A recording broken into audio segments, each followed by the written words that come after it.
السلام عليكم ورحمة الله وبركاته. الحمد لله سيئات أعمالنا من يهده الله فلا مضل له ومن يضلل فلا هادي له وأشهد أن لا إله إلا الله وحده لا شريك له وأشهد أن محمدا عبده ورسوله. கண்ணியத்திற்குரிய இல்லாமல்ல அல்லாஹு ஜல்ல ஷானஹு தஆலாவின் நல்லடியார்களே, இஸ்லாத்தின் ஆதாரம் இறைவனுடைய வஹி மட்டுமே என்ற தொடரிலே பல விஷயங்களை நாம் அறிந்தோம். அல்லாஹுடைய வேதம்தான் நமக்கு அல்லாஹ்விடமிருந்து அருளப்பட்டதுதான் நம்ம பின்பற்றத்தக்கது என்ற தலைப்பில் குர்ஆனும் ஹதீஸும் மார்க்க ஆதாரம் என்பதை அறிந்தோம். அதே போல ஹதீஸுகள் தேவையில்லை, குர்ஆன் மட்டும்தான் வஹி என்று சொல்வது எவ்வளவு பெரிய வழிகேடு. அது மாதிரி சொல்வது இஸ்லாத்தை விட்டு ஒருத்தரை வெளியேற்றிவிடும். ஹதீஸை முற்றாக மறுக்கக்கூடியவர்கள் காபிர்கள் என்பதற்கான சான்றுகளையும் பார்த்தோம். அதே போல இஸ்லாத்தின் ஆதாரமாக நபித்தோழர்கள் சொன்னார்கள், இமாம்கள் சொன்னார்கள், மதுஹபுகளிலே சொல்லப்பட்டிருக்கிறது, தரிகாவுடைய ஷேகுமார்கள் சொன்னார்கள் என்றெல்லாம் பெரியார்கள் சொன்னார்கள், முன்னோர்கள் சொன்னார்கள், பெரும்பான்மையானவர்கள் சொல்கிறார்கள். இது மாதிரியான வாதங்கள் எல்லாமே தப்பு. இதுக்கு இஸ்லாத்தில் எந்த விதமான அனுமதியும் கிடையாது என்பதையும் இந்த தொடரில் நம்ம விளங்கினோம். அதே போல இஸ்லாத்தின் ஆதாரம் குர்ஆனும் ஹதீஸும் என்றால் அதை எப்படி புரிந்து கொள்வது? குர்ஆன் அப்படியே இஸ்லாத்தினுடைய ஆதாரம். ஹதீஸுகளை பொறுத்த வரைக்கும் ஒவ்வொரு நபர்கள் வழியாக அறிவிக்கிற காரணத்தினால், அது நபிகள் நாயகம் ஸல்லல்லாஹு அலைஹி வஸல்லம் காலத்திலே எழுத்து வடிவிலே பாதுகாக்கப்படாத காரணத்தினால், ஒவ்வொரு சஹாபாக்களும் ஓரிரு ஹதீஸுகளை அறிந்து வைத்திருந்த காரணத்தினால், ஹதீஸ் என்ற பெயரால் நிறைய இடைச்செருகல்கள் நுழைந்தன. அதை வடிகட்டுவதற்காக வேண்டிய அறிஞர்கள் இரண்டு விதமான அளவுகளை கையில் எடுத்தார்கள். ஒன்று, குர்ஆனுக்கு ஒத்து இருக்குதா, அதான் ஃபர்ஸ்ட் அளவுகோல். அந்த செய்தி குர்ஆனுக்கு ஏற்ப இருக்கிறதா, குர்ஆனுக்கு விளக்கமாக இருக்கிறதா, குர்ஆனுக்கு மாற்றமாக இருக்கிறதா, இதை முதல்ல பார்ப்பாங்க. குர்ஆனுக்கு ஒத்து இருக்குமையானால் அதுக்கு பிறகு அறிவிப்பாளர்கள், அதை சொல்லக்கூடியவர்கள் எல்லாம் சரியானவர்களா இருக்கிறார்களா என்று பார்த்து அதன் அடிப்படையில் ஒரு ஹதீஸை சரியான ஹதீஸ் என்று தீர்மானிக்கிறார்கள். அதுதான் அறிவுபூர்வமான வழிமுறை. இது அல்லாத ஹதீஸுகள் எத்தனை நூல்களில் இடம்பெற்றிருந்தாலும், எவ்வளவு நம்பகமான வழியாக இடம்பெற்றிருந்தாலும், குர்ஆனுக்கு மாற்றமாக இருந்தால் அது ஹதீஸ் கிடையாது. குர்ஆனுக்கு மாற்றமா ரசூலுல்லாஹ் பேச மாட்டாங்க. இதையெல்லாம் நம்ம என்னஞ்சோம், இந்த 28 நாட்களாக அறிந்தோம். இதுல இந்த வாதங்களை எடுத்து வைத்த பிறகு இதற்கு மறுப்பு சொல்கிறோம் என்கிற பெயர்ல பலவிதமான கேள்விகளை பலரும் நீங்கள் இணையதளங்கள் வழியாக, முகநூல்கள் வழியாக, வாட்ஸ்அப் வழியாக பரப்புவதெல்லாம் நம்ம கவனத்துக்கு வருகிறது. என்ன பரப்புகிறார் என்று சொன்னால், குர்ஆனுக்கு முரண்பட்ட ஹதீஸை ஏற்றுக்கொள்ளக்கூடாதுன்னு வைக்கிற வாதம் இருக்கு இல்லையா, அந்த வாதங்கள்லாம் தவறு. அது மாதிரியான எந்த வாதத்தையும் வைக்கல. என்ன வாதம் வைக்கிறாங்கன்னு சொன்னா, சில கார்ட்டூன்களை போட்டு ஆடு மேய்க்கிற மாதிரி, பண்ணி மேய்க்கிற மாதிரி, இதான் பதில். இதுக்கு பதில் எப்படி கொடுக்கறாங்கன்னு கேட்டா, இந்த ஹதீஸை சொன்னார்கள், இப்படி எந்த இமாமும் சொல்ல கிடையாது, அப்படி எந்த ரூலும் கிடையாது, இது வரைக்கும் அந்த ஆதாரம், அப்படி சொல்றதுக்கு பதிலாக தௌஹீத் ஜமாத்துடைய ஆட்கள்லாம் என்ன செய்யறது, பண்ணி மேய்க்கிற மாதிரி ஒரு மாதிரியா கார்ட்டூன் மாதிரி போட்டு முகத்தை மாற்றி இதெல்லாம் போட்டு சந்தோஷப்பட்டுக்கிறாங்க. இதன் மூலம் என்ன செய்யறாங்க, நரகத்துக்கு அழைக்கிறார்கள். இது வாதமாயிருமா? நீங்க கார்ட்டூன் போட்டோம்னா உங்க சொல்ல ஹக்காயிருமா? ஆயிராது. உங்களுடைய வாதம் சரின்னு சொன்னா அதுக்குரிய வாதத்தை வைக்கணும், நம்முடைய வாதங்களுக்கு பதில் சொல்லணும். இது வரைக்கும் சொல்லப்படவே இல்லை. இதை நம்ம பார்க்கணும். இப்ப புதுசா பாட்டு வேற வந்திருக்கு. பாடல் போட்டு என்ன செய்யறது, என் பேர்ல ஒரு பாட்டு, அவரை அந்த பேர்ல பாட்டு, சேதுரானுக்கு ஒரு பாட்டு, திட்டி, அது மாதிரி பாடல்களை போட்டு என்ன செய்யறாங்க, துரோகி ஞானி இந்த மாதிரி போட்டு திட்டி போட்டு அது ஒரு பாடல்களா பரப்பிட்டு இருக்கிறாங்க. இதுல என்ன தெரிய வருது சொன்னா, நம்ம சொன்ன கரெக்டும் தெரிய வருது. இவ்வளவு வாதங்களை சொன்ன பிறகு தவறா இருந்தா எகிரி அடிக்கலாம்ல. 72 கூட்டம் ஒன்னா இருக்கிறீங்கல்ல, நாங்க தனியா நிக்கிறோம், 72 கூட்டம் ஒன்னா சேர்ந்து இருக்கிறீங்க. அடுக்கடுக்கான வாதங்களை ஆதாரங்கள் அள்ளி போட்டு இது இந்த தப்பு, இந்த விஷயம் அப்படி தப்பு சொல்றதுக்கு பதிலாக திட்டுறது, கார்ட்டூன் போடுறது, இது மாதிரியான காட்சியை பார்க்கிறோம்.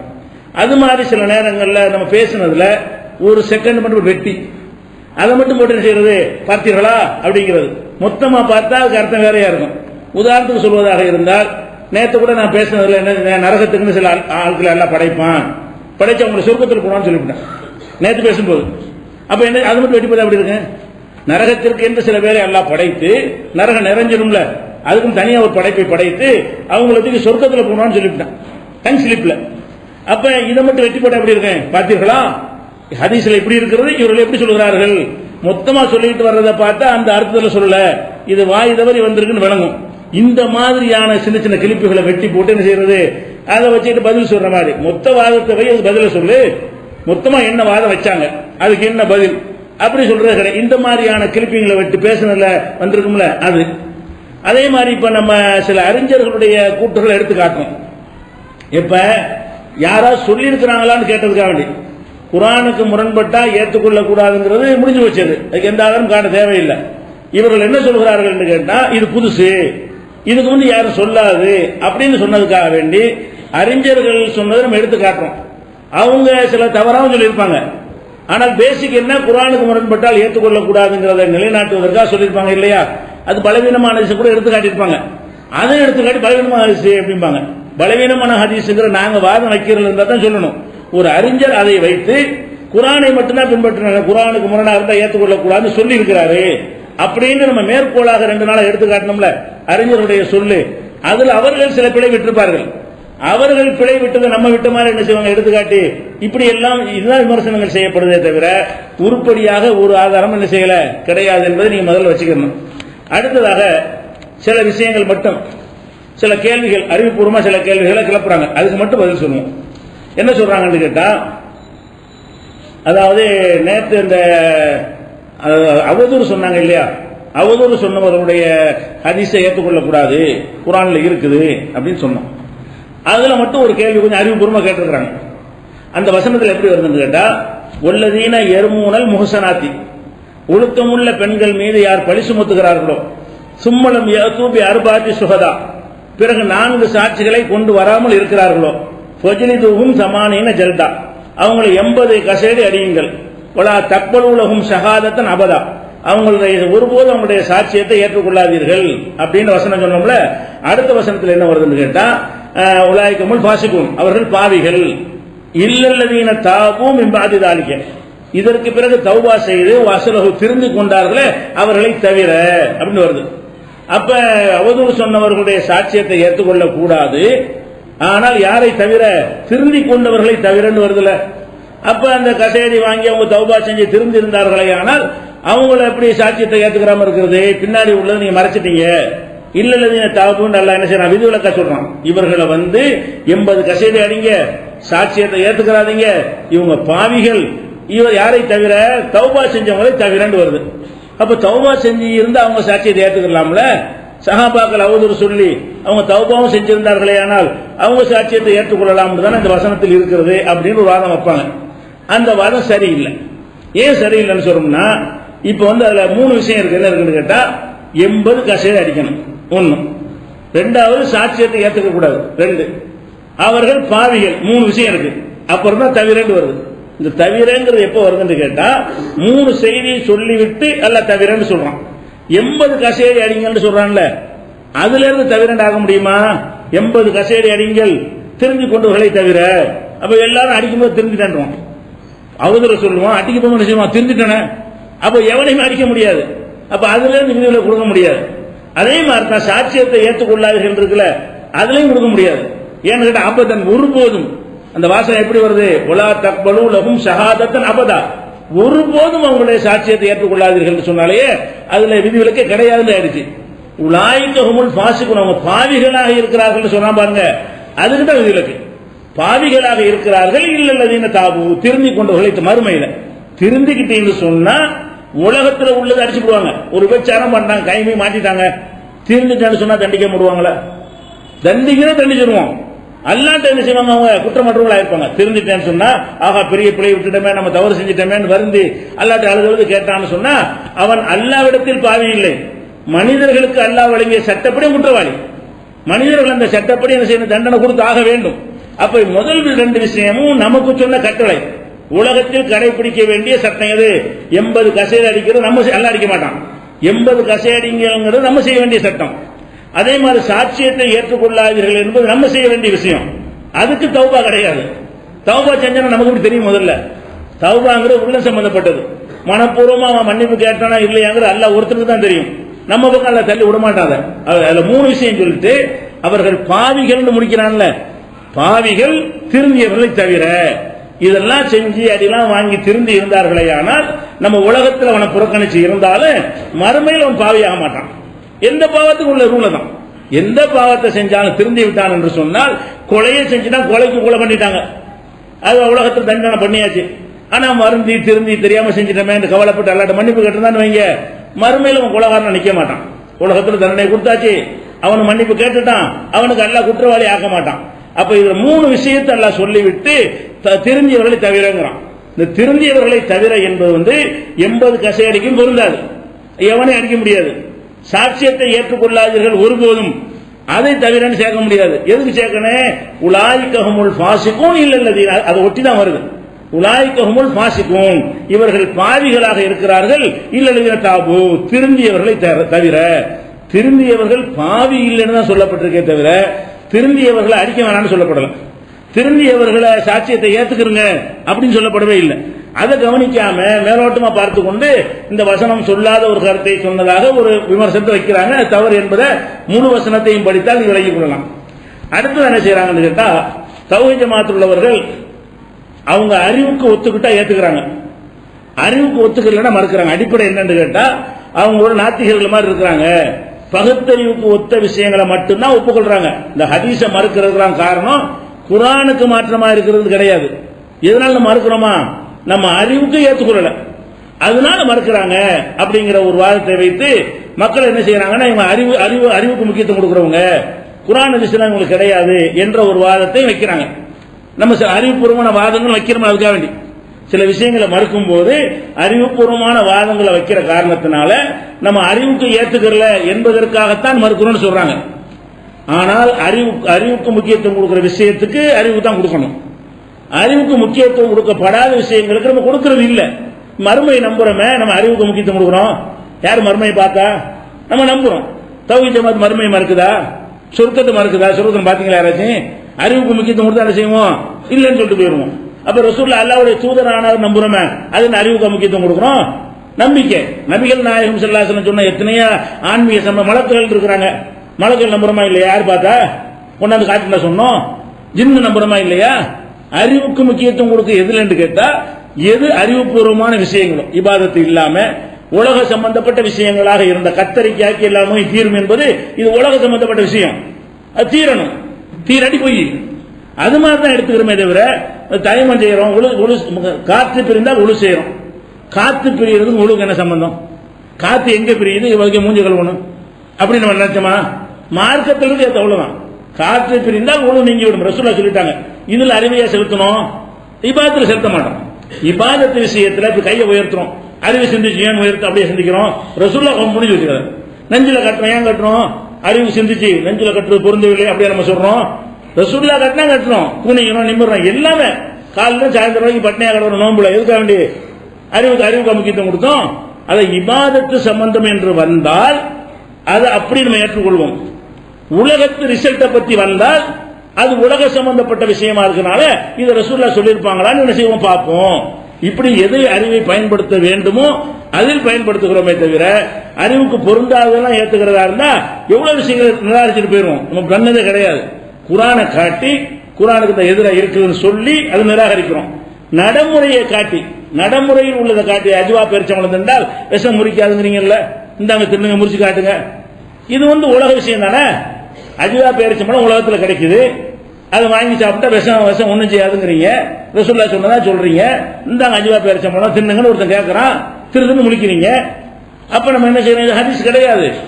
இதை இதுக்குள்ள அறிவு பயன்படுத்துவோம். ஏன் இது இல்லைன்னா அர்த்தம் எல்லா விஷயத்தை ஏத்துக்கிற மாட்டேன். அப்புறம் நீங்க இதை ரசூலுல்லாஹ்வோட ஹதீஸ் நீங்க ஒரு முஸ்லீம் செய்ய தயாரா இல்ல, அப்படி ஏத்துக்குவாங்க வேண்டாம். ரசூலுல்லாஹ்வோட ஹதீஸ்ங்கிறீங்க, ஒருத்தனாச்சும் திண்டு வெஸ்ட் குடிங்களா? ஒருத்தன் கூட வரலன்னு என்ன அர்த்தம்? யார் நம்பலன்னு அர்த்தம்? நம்பாத ஒண்ணு என்ன ஹதீஸ் சொல்றீங்க, நீ தான் நம்பல. அஜிபா தின்ட்டா விஷம் ஒண்ணும் செய்யாதுங்கிறத நம்ம வெளிப்படையா சொல்லிவிடுறோமே தவிர அதை ஏற்றுக்கொள்ளணும் என்று சொல்கிறார்களே அவர்களும் தான் ஏற்றுக்கொள்ளவில்லை. ஒருவர் கூட இதை குடிக்க தயாரா வருவாங்களா?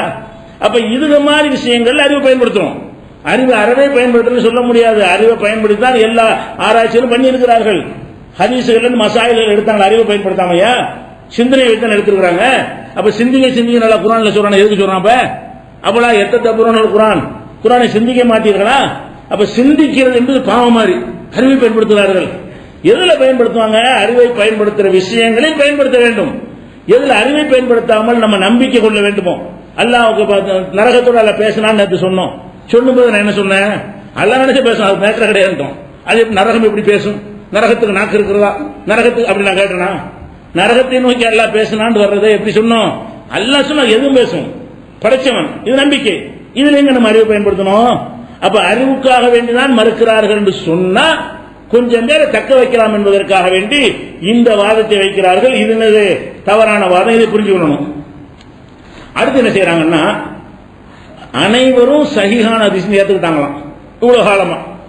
அப்படியான ஒரு ஹதீஸ குர்ஆன்ல முரண்படு நீங்க மறுத்தீர்களே, ஆனால் அனைவரும் ஏற்றுக்கொண்ட ஒன்றை மறுப்பது நம்ம மறுமைக்கு பாதுகாப்பா இருக்குமா? சில ஹதீசுகளை முந்தைய காலத்தில் மறுக்காமல் பிந்தைய காலத்தில் மறுக்கிறோம். சில ஹதீசுகளை முந்தைய காலத்தில் அது தவறுன்னு சொல்லாம இருக்கிறாங்க. ஆனா நமக்கு தெரியுது குர்ஆனுக்கு மாத்தம், இது இஸ்லாமிய அடிப்படை பேசிக்கே மாத்தமா இருக்குது அப்படின்னு சில ஹதீஸை மறுக்கிறோம்ல. இதுல என்ன கேள்வி வைக்கிறாங்கன்னா, 14 நூற்றாண்டாவது சரி கண்டு வந்திருக்கிறார்கள்.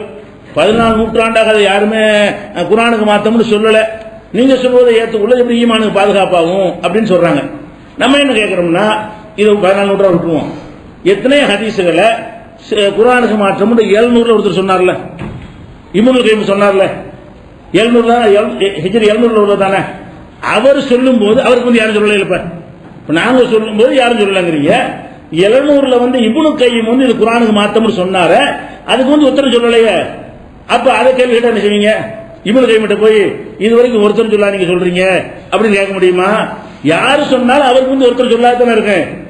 இஸ்மாயில்ங்கிறது இப்ராஹிம் நபிய நரகத்தில் தூக்கி போடுவாங்கல்ல, இப்ராஹிம் வாப்பார, அந்த ஹதீஸை மறுக்கிறார்ல, அவர் தானே மறுக்கிறாரு. அவருக்கு முந்தைய ஒருத்தர் மறுக்கலையே. அப்ப அவர் மறுக்கிறதுக்கு முன்னாடி யாரும் மறுக்காத காரணத்தினால் அவர் மறுத்திருக்க கூடாது நீங்க சொன்னீங்களா? குர்ஆனுக்கு மாத்தம் ஒருத்தர் கண்டுபிடிச்சு முதல் நூற்றாண்டுலையும் மறுத்திருப்பாரு, 2ஆம் நூற்றாண்டுல ஒருத்தர் மறுத்திருப்பாரு ஒரு ஹதீஸ, 3ஆம் நூற்றாண்டுல வேற ஒரு ஹதீஸ வேற ஒருத்தர் மறுத்திருப்பாரு. நம்ம என்ன பாக்குறோம்?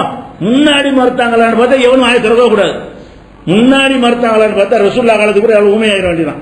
அப்ப நபிகள் நாயகம் ஸல்லல்லாஹு அலைஹி வஸல்லம் காலத்தில் 14 நூற்றாண்டுகளாக ஒவ்வொரு காலகட்டத்திலும் ஒவ்வொரு ஹதீஸை காட்டி இது குர்ஆனுக்கு மாத்தம், இதை ஏற்றுக்கொள்ள முடியாது என்று அறிஞர்கள் சொல்றாங்க.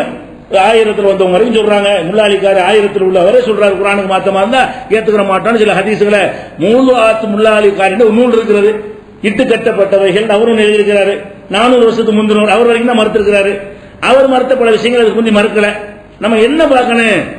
மறுக்கிறதுக்கு காட்டுற ஆதாரம் சரியா இருக்கா?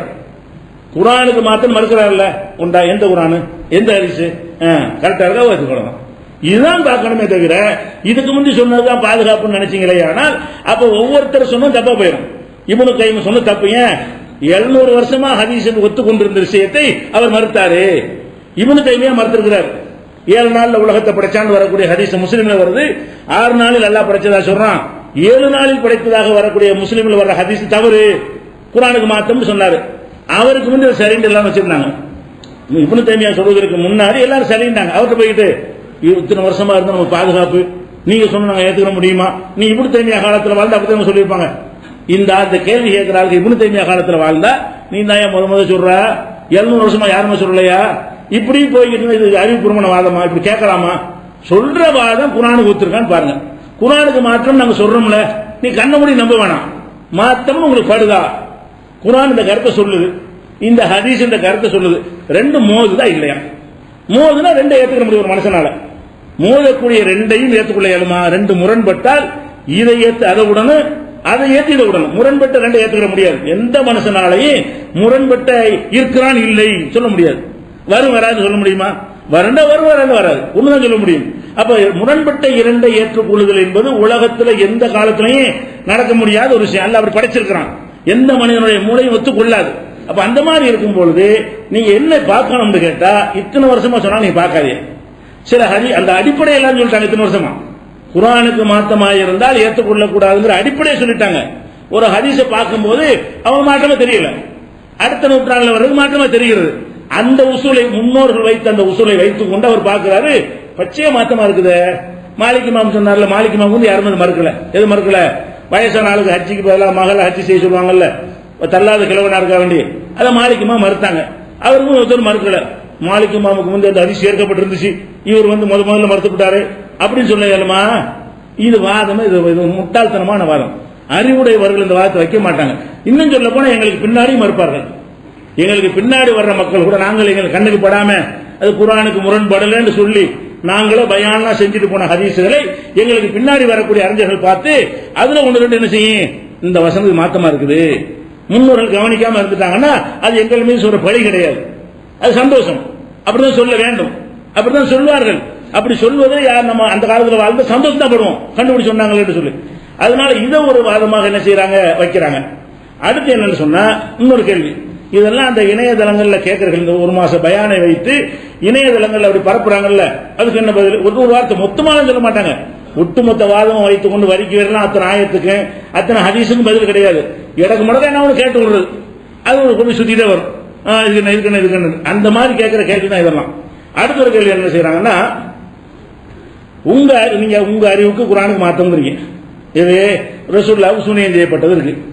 ரெண்டு விஷயத்துல ரசூலுல்லாஹ்வுக்கு செய்ய விஷயம், ரெண்டு விஷயத்துல மாற்றம்ங்கிறோம். என்ன ரெண்டு விஷயம்? ஒன்னு அநியாயக்காரங்க தான் ரசூலுல்லாஹ்வுக்கு சூனியம் செய்யப்பட்டது சொன்னாங்க அப்படின்னு குர்ஆன் சொல்லுது. அப்ப ரசூலுல்லாஹ்வுக்கு சூனியம் செய்ததாக சொல்வது அநியாயக்காரன சொல்லுவான், தவறு இல்லைங்கிற கருத்து தருது. அதே மாதிரி ரசூல் ஸல்லல்லாஹு அலைஹி வஸல்லம் அவர்கள் சூனியம் செய்யப்பட்டு மனநோய்க்கு ஆளானார்கள். மனநோய்னா என்ன? செஞ்சதை செய்யலன்றாங்க. ஒரு தடவை சொன்னா மறதி, இதுவே நீடிச்சால் மனநோய். ஒரு விஷயத்தை நம்ம சாப்பிடுவோம், நான் கொடுக்கலன்றுவோம், கடனை வாங்கிட்டு வாங்கலன்றுவோம். இது ஒரு தடவை சொல்லுவோம், ரெண்டு தடவை சொல்லுவோம். வாங்குற எல்லா கடனையும் இல்லைன்னா நோயின்னு அர்த்தம். திண்டு எப்ப என்னை கடன் சாப்பிடலங்கிறான், மத்தியானம் நல்லா சாப்பிட்டு வர்றான், சாப்பிட்டே இல்ல, அடுத்த நாள் கடன் இல்லைங்கிறான். நம்ம கண்ணால பார்த்து சாப்பிட்ட அடுத்த நாள் வந்து இல்லைங்கிறான். அப்ப எப்ப பார்த்தாலும் சாப்பிட்டு மட்டும் மறந்து போயிடும். அப்படி மறக்குமா? நோய் தான். அது மட்டும் தனியா மறக்காது. அப்படி இருந்தால் அதுல ஏதோ ஒரு கோளாறு இருக்குது, மறதி இருக்குது, மறதிங்கிற நோய், அல்சீமர்ங்கிற ஒரு நோய் இருக்குது அப்படின்னு கண்டுபிடிக்கிறாங்க. ஒன்னு ரெண்டு மறக்கிற பிரச்சனை இல்ல. இப்ப ரசூல் ஸல்லல்லாஹு அலைஹி வஸல்லம் அவர்களுக்கு நீங்க சொல்ற ஒரு தடவை மறந்ததா? ஒரு தடவை மறந்தா அது யூத யாஞ்சன் எல்லாருக்கும் வந்துரும். அது கேட்டா சாதாரண மறதி. அட சாதாரண மறதிக்கு என்ன சூனியம் வைக்கணும்? சும்மா வரமாடாது. நான் கேட்கிறேன், சாதாரண மறதியா? அது ரசூலுல்லாஹ்வுக்கு வந்தது. மனைவி மார்க்கில் போகாமலே போனதா நினைப்பார்கள், போய்விட்டு போகல நினைப்பார்கள். குளிப்பு கடமையார் பண்றது அந்த மாதிரி விஷயம்.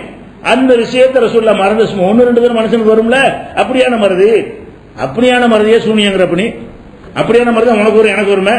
இது அப்படியான மறதி இல்ல, சூனியத்தினால் இப்படியே நடந்துகிட்டே இருக்குது. இது மனநோய்கிறோம். மனநோய்ங்கிற வார்த்தையை இவங்க சொல்லல. இதுக்கு அர்த்தம் என்னன்னா, தினம் இப்படி நடந்துகிட்டு என்ன அர்த்தம்? அடிக்கடி நடந்தா என்ன அர்த்தம்? மனநோயின் அர்த்தம். இப்ப நபிகள் நாயகம் ஸல்லல்லாஹு அலைஹி வஸல்லம் சூனியம் வைக்கப்பட்டு செஞ்சதாக சொன்னார்கள். இதுதான் ஹதீஸ்ல உள்ள வாசகம். அப்ப இது ஒரு தடவை நடந்தது இல்ல, காண இருந்து கொண்டே இருந்தது, மக்கத்தை நீடித்தார்கள் என்ற வாசகம் எல்லாம் புகாரில வரக்கூடிய அந்த ஹதீஸில் வருகிறது. அப்ப மனநோயின் வரும்போது குர்ஆன் சொல்லுகிறது ரசூலுல்லாஹ்வுக்கு மனநோய் கிடையாது. மின் ஜின்னா மா பி சாஹிபிக்கும் மின் ஜின்னா, உங்களுடைய தோழராகிய முகமதுக்கு எந்த விதமான மனநோயும் இல்லை. குர்ஆன் சொல்லுது எந்த வகையான மனநோய், ஜின்னத்துல மனநோய், மின்னு போட்டோம்னா எந்த வகையான அர்த்தம் வந்துடும். மின் ஜின்னத்தின், எந்த வகையான மனநோயும் இல்லை. முத்தி போன பைத்தியம் மட்டும் இல்ல, சாதாரண மனநோய் கூட அவருக்கு இல்லை அப்படின்னு நல்லா சொல்லி காட்டுறோம். அப்ப இதெல்லாம் சொல்லி பார்க்கும்போது இப்படி மாற்றம்னு சொல்றோம்ல. இதுக்கு கேட்கிறாங்க, உங்க அறிவுக்கு அது தப்புன்னு தெரியுது, எங்க அறிவுக்கு முரணா தெரியல என்ன அப்படின்னு கேட்கிறாங்க. என்னக்கு பதில் இருக்கு? என்ன பதில் கேட்டா, முரணா இல்லைன்னு வாதம் பண்ண முடியல, இந்த வகையில் முரண் இல்லைன்னு எடுத்து வைக்கணும். உங்கள் அறிவுக்கு அது முரணா தெரிந்தால் எங்களுக்கும் தெரிய வேண்டுமா? சரி, முரண் எப்படி இல்லைன்னு வழக்கு என்னை வச்சு கொண்டு போ, இது பதிலாகாது. அப்ப இந்த வாதம் உங்கள் அறிவு சரியா இருக்கும் என்ன உத்தரவாதம்? ஒரு உத்தரவாதம் இல்லை. ஆர்குமெண்ட் பண்ண தெரிஞ்சு போயிடும், அவ்வளவுதான். எங்க நாங்கள் செஞ்சபடி இருக்குதா, நீ சொன்னபடி பேசி உட்கார்ந்து பேசுவோம். மூணு நான் சொல்றேன், மூணுக்கு பதில சொல்லு, பதில் புறம் உலகா இருக்குது. இது மாதிரி ஒரு கேள்வி வைக்கிறாங்க. அப்படி இப்படி கேட்டோம்னு சொன்னா, இது வைக்கிற ஆளுக்கு யாருன்னு கேட்டா, இந்த ஹதீஸ் காப்பாளர்னு சொல்றாங்க இல்ல, குர்ஆன் மறுப்பாளர்கள் சில இவங்க தான் சொல்றாங்க. அவங்க நம்ம கேட்கிறோம், இதே கேள்வியை மதுஹபுக்காரங்க நீ என்ன சொல்ல? மதுஹப் என்ன சொல்றான்? உங்களுக்கு மதுஹப் தப்புன்னு தெரியுது, எங்களுக்கு மதுஹப் சரின்னு தெரியுது, உங்களுக்கு தப்புன்னு தெரியுது, எங்களுக்கு தெரியணுமா? தர்கா வணங்குறோம் கேட்கறான், தர்கா வணங்குற உனக்கு தப்புன்னு தெரியுது, உனக்கு தப்புன்னு தெரியுது, எனக்கு தெரியணுமா? அப்படின்னு கபூர் வணிகர் என்ன பேர் சொல்லுவீங்க? இந்த கேள்வி எல்லாரும் கேட்கலாம்ல, ஒவ்வொருத்தரும் கேட்கலாம்லங்க. இப்ப அறிவுள்ள கேட்கலாமா? என்ன விஷயம்னு வச்சு பார்த்து அலசி பார்த்து நமக்கு அறிவுக்கு சரிப்பட்டு ஏத்துட்டு போகணுமே தவிர நீங்க சொன்னா சரியா இருக்கு என்ன உத்தரவாதம்னா அதே இதுல எல்லாம் கேட்டுவானே. நீங்கள் எத்தனை கொள்கை எதிர்க்கிறீங்க, தர்கா எதிர்க்கிறீங்களா இல்லையா? யார் இந்த சலப்புங்கிறவங்க அவங்க தர்காக்காரன் கேட்கலாமா இல்லையா? உனக்கு தப்புன்னு தெரிஞ்சா எங்களுக்கு ரைட்டா தெரியுது, என்ன செய்ய சொல்ற? நீ முடிவு பண்ண மாதிரி தான் நானும் முடிவு பண்ணமான்னு கேட்டா என்ன செய்வீங்க? ஆதாரத்தை வச்சு பேசு, நிரூபிச்சு காட்டு கேட்கறீங்களா? அதுதான் நாங்களும் கேட்கிறோம். அப்ப இதெல்லாம் வாதம் கிடையாது, இதெல்லாம் ஒரு பதில் மாதிரி சொல்றாங்க. இதெல்லாம் நிக்கவே நிக்காது. அதனால நமக்கு நம்ம சொல்ல தவறாவும் இருக்கலாம், சரியாவும் இருக்கலாம். பிரச்சனை என்னன்னு கேட்டா சரி தவறு நிரூபிக்கணும், பதில் இல்லைன்னு ஒத்துக்கொள்ளணும். மனம் முரண்ட தவறு நிரூபிக்கூடாது. நாங்க இந்த முரணா இருக்குங்கிறோம்ல, ரசூலுல்லாஹ்வுக்கு மனநோய் தான் நீங்க சொல்றீங்க, ரசூலுல்லாஹ்வுக்கு மனநோய் இல்லைன்னு குர்ஆன் சொல்லுதா இல்லையா? முரணா இருக்கான்னு நம்ம கேட்கிறோம். இதுக்கு என்ன பதில் சொல்லணும்? இது சாதாரண மறதி, இதுதான் பதிலா? சாதாரண மறதியா நடந்துச்சு, எப்போ நடந்துச்சா? இது பதில் வீக்கா இருக்கு, பதில் பலவீனமா இருக்கு. அப்ப திருப்பி கேட்டா அதுக்கு ஆன்சர் வரல. அப்ப என்ன விளங்கிறேன்? இப்ப நம்மள்ட்ட பதில் இல்ல, எதுக்கு நம்ம இடத்தில் பதில் இல்லையோ அது தவறுன்னு முடிவு பண்ணினா குழப்பம் வராது. நம்மள்ட்ட பதில் இல்லாட்டாலும் நீங்க சொன்னா நான் எப்படி ஏத்துக்கிறதுனா ஏத்தாவணும். வாதம் கரெக்டா இருந்தா ஏத்துக்கிறது தான் செய்யணும், லாஜிக்கா இருந்தா ஏத்துக்கிறது தான் வேணும், பதில் இல்லாட்டி ஏத்துக்கிறது தான் வேணும். அப்ப பதில் இல்லாத நிலையில் உட்கார்ந்து இருக்கிறவர்கள் பதில சொல்லிட்டு இதை பேசணுமே தவிர நீங்கள் சொல்வதுதான் சரியாக இருக்கும் என்பதற்கு என்ன உத்தரவாதம்? ஒரு உத்தரவாதம் இருக்கு. என்ன உத்தரவாதம்னா நாங்க சொல்றது சரின்னு கூப்பிடுறவனை பேச நீ மாட்டேங்கிறதான் உத்தரவாதம். நாங்க சொல்றோம் சரி நிரூபிக்கிற வாண்டு கூப்பிட்டோம்னா தலைதறிக்கு ஓடுற, அப்ப உத்தரவாதம் ஆயிடுச்சு. இப்ப நீ சொல்ற சரியா என்ன செய்யணும்? நீங்க விளங்கணும், நாங்க விளக்கி காட்டுறோம், நாங்க சொல்லி உன்னை புரிய வைக்கிறோம் அப்படின்னு சொல்லி வர வேண்டியது ஒருத்தர் வர மாட்டேங்கிறான். இந்த டாபிக் வர மாட்டேங்கிறான். மற்ற டாபிக் வந்தாலும் அசிங்கமான ஹதீஸ் அள்ளி போட்டுவாங்க, நம்ம கதிகளுக்கு நிக்கணும்னு சொல்லிட்டு குர்ஆனுக்கு முரண்பட்ட ஹதீஸ் தலைப்புல கூப்பிட்டா மட்டும் விவாதத்துக்கு சில வரக்கூடிய இருக்கிறானே அவன் கூட இந்த தலைப்பு மாட்டேங்கிறான். அப்ப அவ்வளவு அசிங்கமானதெல்லாம் ஹதீஸ் எழுதி வைத்திருக்க போய் தானே நீங்க இருக்கிறீங்க. அப்ப இதெல்லாம் ஒரு பதில் ஆகுமா? இது ஒண்ணு இருக்குது. அடுத்து என்ன கேட்கிறாங்கன்னா,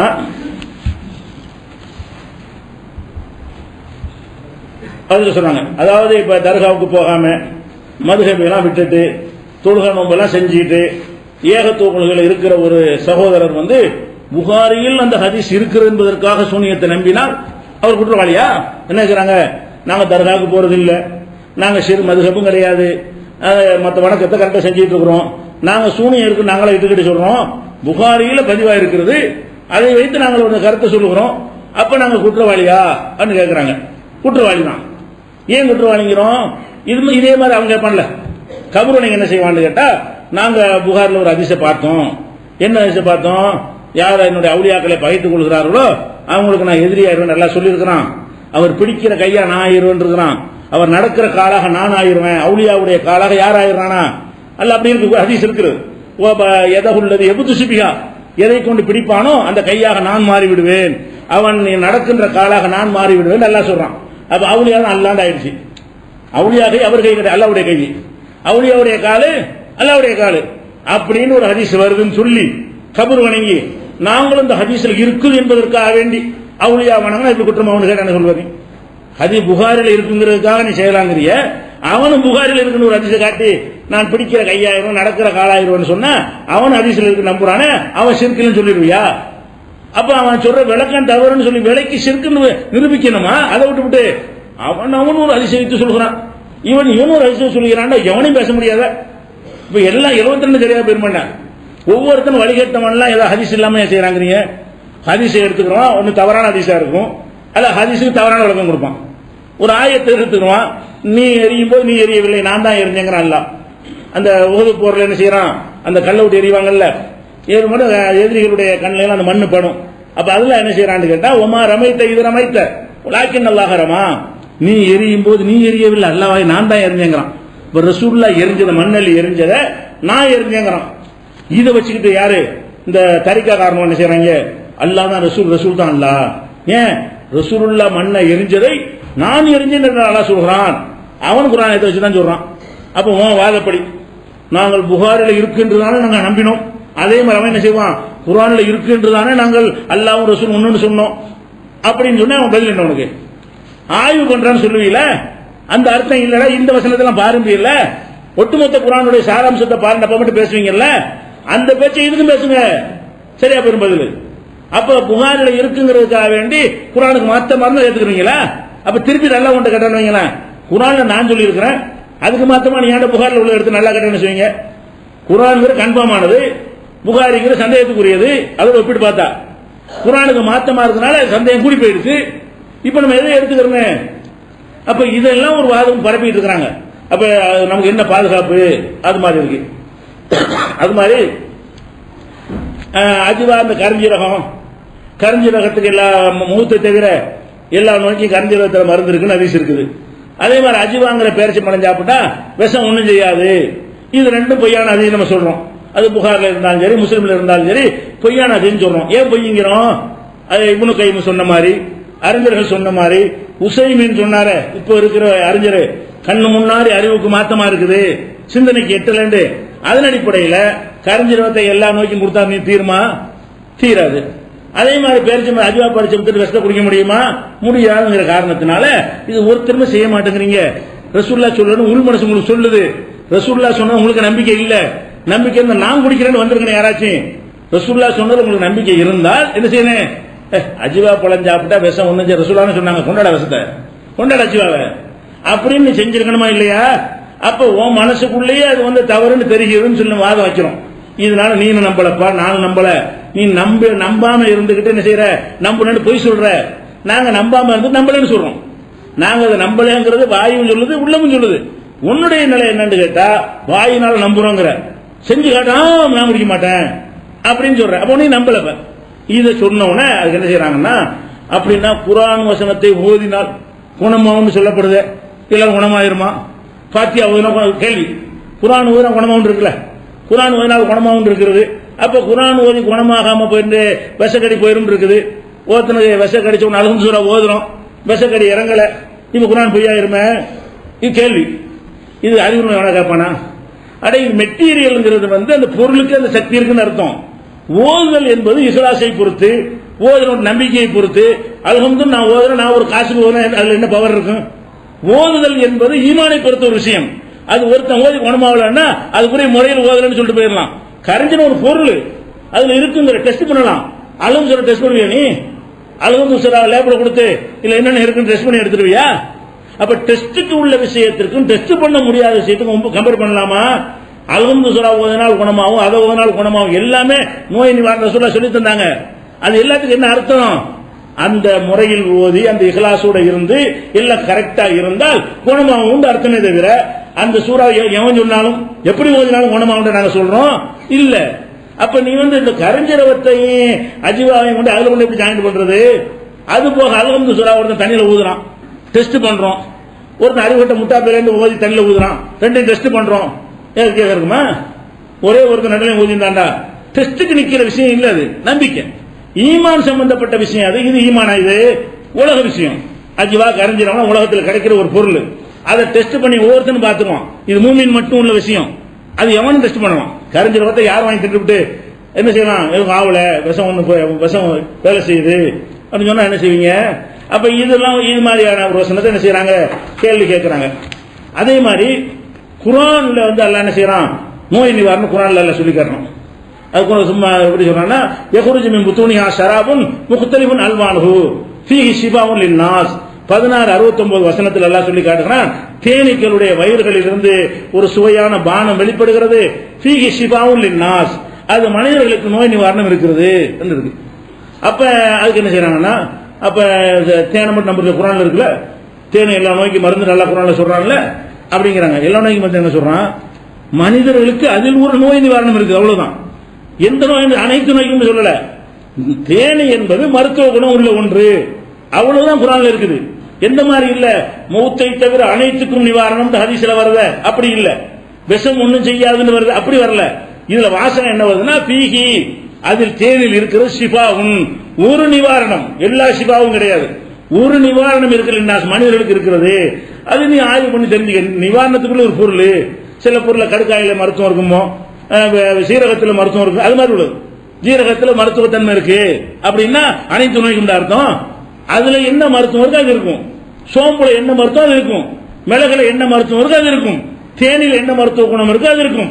அதுல ஒரு மருத்துவ குணம் இருக்குன்னு நல்லா சொல்றானே தவிர மௌத்தை தவிர அனைத்துக்கும் சொல்லி இருக்கிறான் சொல்ல. மௌத்தை தவிர அனைத்துக்கும் தேனில் குணம் இருக்குன்னு அல்லாஹ் சொன்னால் நாங்க என்ன செய்வோம்? தேனை குடிச்சு சாவாம இருப்போம். அல்லாஹ் சொன்னா சாவ மாட்டோம் கண்டிப்பா. அல்லாஹ் சொல்லி இருந்தா, அல்ல தேனை குடிச்சா சாவ மாட்டீங்க அப்படின்னா நம்ம குடிக்கலாம் தாராளமா? அல்லாஹ் சொல்லல. எப்படி நீங்களே திரிக்கிறீங்க? ஹதீஸ்ல தெளிவா சொல்றீங்க, நீங்க மௌத்தை தவிர அனைத்து நோய்க்கும் மருந்துங்கிறீங்க. இது விஷமே ஒண்ணும் செய்யாதுங்கிறீங்க இந்த ஹதீஸ்ல. குர்ஆன்ல அப்படி இல்லாம இருக்கும்போது இதை கொண்டு கம்பேர் பண்றீங்க? கம்பேர் பண்ணக்கூடாது. அதனால குர்ஆன்ல உள்ளது அப்படியே நம்பலாம். இப்ப நம்புற மாதிரி இருக்கு குர்ஆன். குர்ஆன்ல உள்ளது ஒரு லாஜிக் பண்ற மாதிரியோ, எழுத்து கேள்வி கேட்கிற மாதிரியோ, டெஸ்ட்டுக்கு வர்றியான்னு கேட்கிற மாதிரி இருக்க முடியாது. சிவா நிரூபிக்கணுமா? மெடிக்கல்ல போ, டெஸ்ட்ல கொடு, அதுல என்னென்ன இருக்குன்னு சொல்லுவோம், அது என்னென்ன நோய்க்கு நிவாரணம் ரிப்போர்ட் தருவோம், போதும், அவ்வளவுதான் விஷயம். இன்ன வியாதி நீ கூட முடிவு வச்சிருக்காத. தேன் இன்னென்ன வியாதி நீக்கும் இருக்கா இல்லையா? எல்லா மருத்துவத்தையும் தேனை ஒரு மருத்துவத்தை பயன்படுத்தினான்ல, எல்லா வகையான மருத்துவர்களும் தேன்ல கூட சாப்பிடுங்க அப்படின்னு சொல்ற அளவுக்கு அனுபவ ரீதியாகவும் இருக்கிறது. சோதித்து பார்த்தா அந்த நிவாரணம் இருக்கிறது. அனைத்து நோய்க்கு நிவாரணம் கிடையாது. தேன்ல எல்லா நோய்க்கு நிவாரணம் குர்ஆன்ல சொல்லல. சொன்னா தான் இந்த கேள்வியை கேட்கணும். இந்த சரியா தவறானதா இருக்குது. அதே மாதிரி அடுத்து என்னன்னு கேட்டா இன்னொன்னு சொல்றாங்க. அதாவது நம்ம ரசூலுல்லாஹ்வுக்கு சூனியம் செய்யப்பட்டது மறுத்தாங்க இல்ல, சூனியம் செய்யப்பட்டதை சொன்னாங்க இல்ல, அந்த வசனத்தை எப்படி வருதுன்னு கேட்டா, அதாவது இது யக்கூலு லாலிமூன, இந்த அநியாயக்காரர்கள் சொல்கிறார்கள், இன் தத்தபியூன இல்லாரஜுலன் மஸ்ஹூரா, சூனியம் செய்யப்பட்டவரை தான் நீங்கள் பின்பற்றுகிறீர்கள் என்று அநியாயக்காரர்கள் சொல்லுகிறார்கள் அப்படின்னு அல்லாஹ் சொல்றான். இது இஸ்ரா 17வது சூராவுல 47வது வசனத்தில் இருக்கிறது சொல்லிவிட்டோம். இதுல எதிர்கேள்வி கேட்கிறாங்க.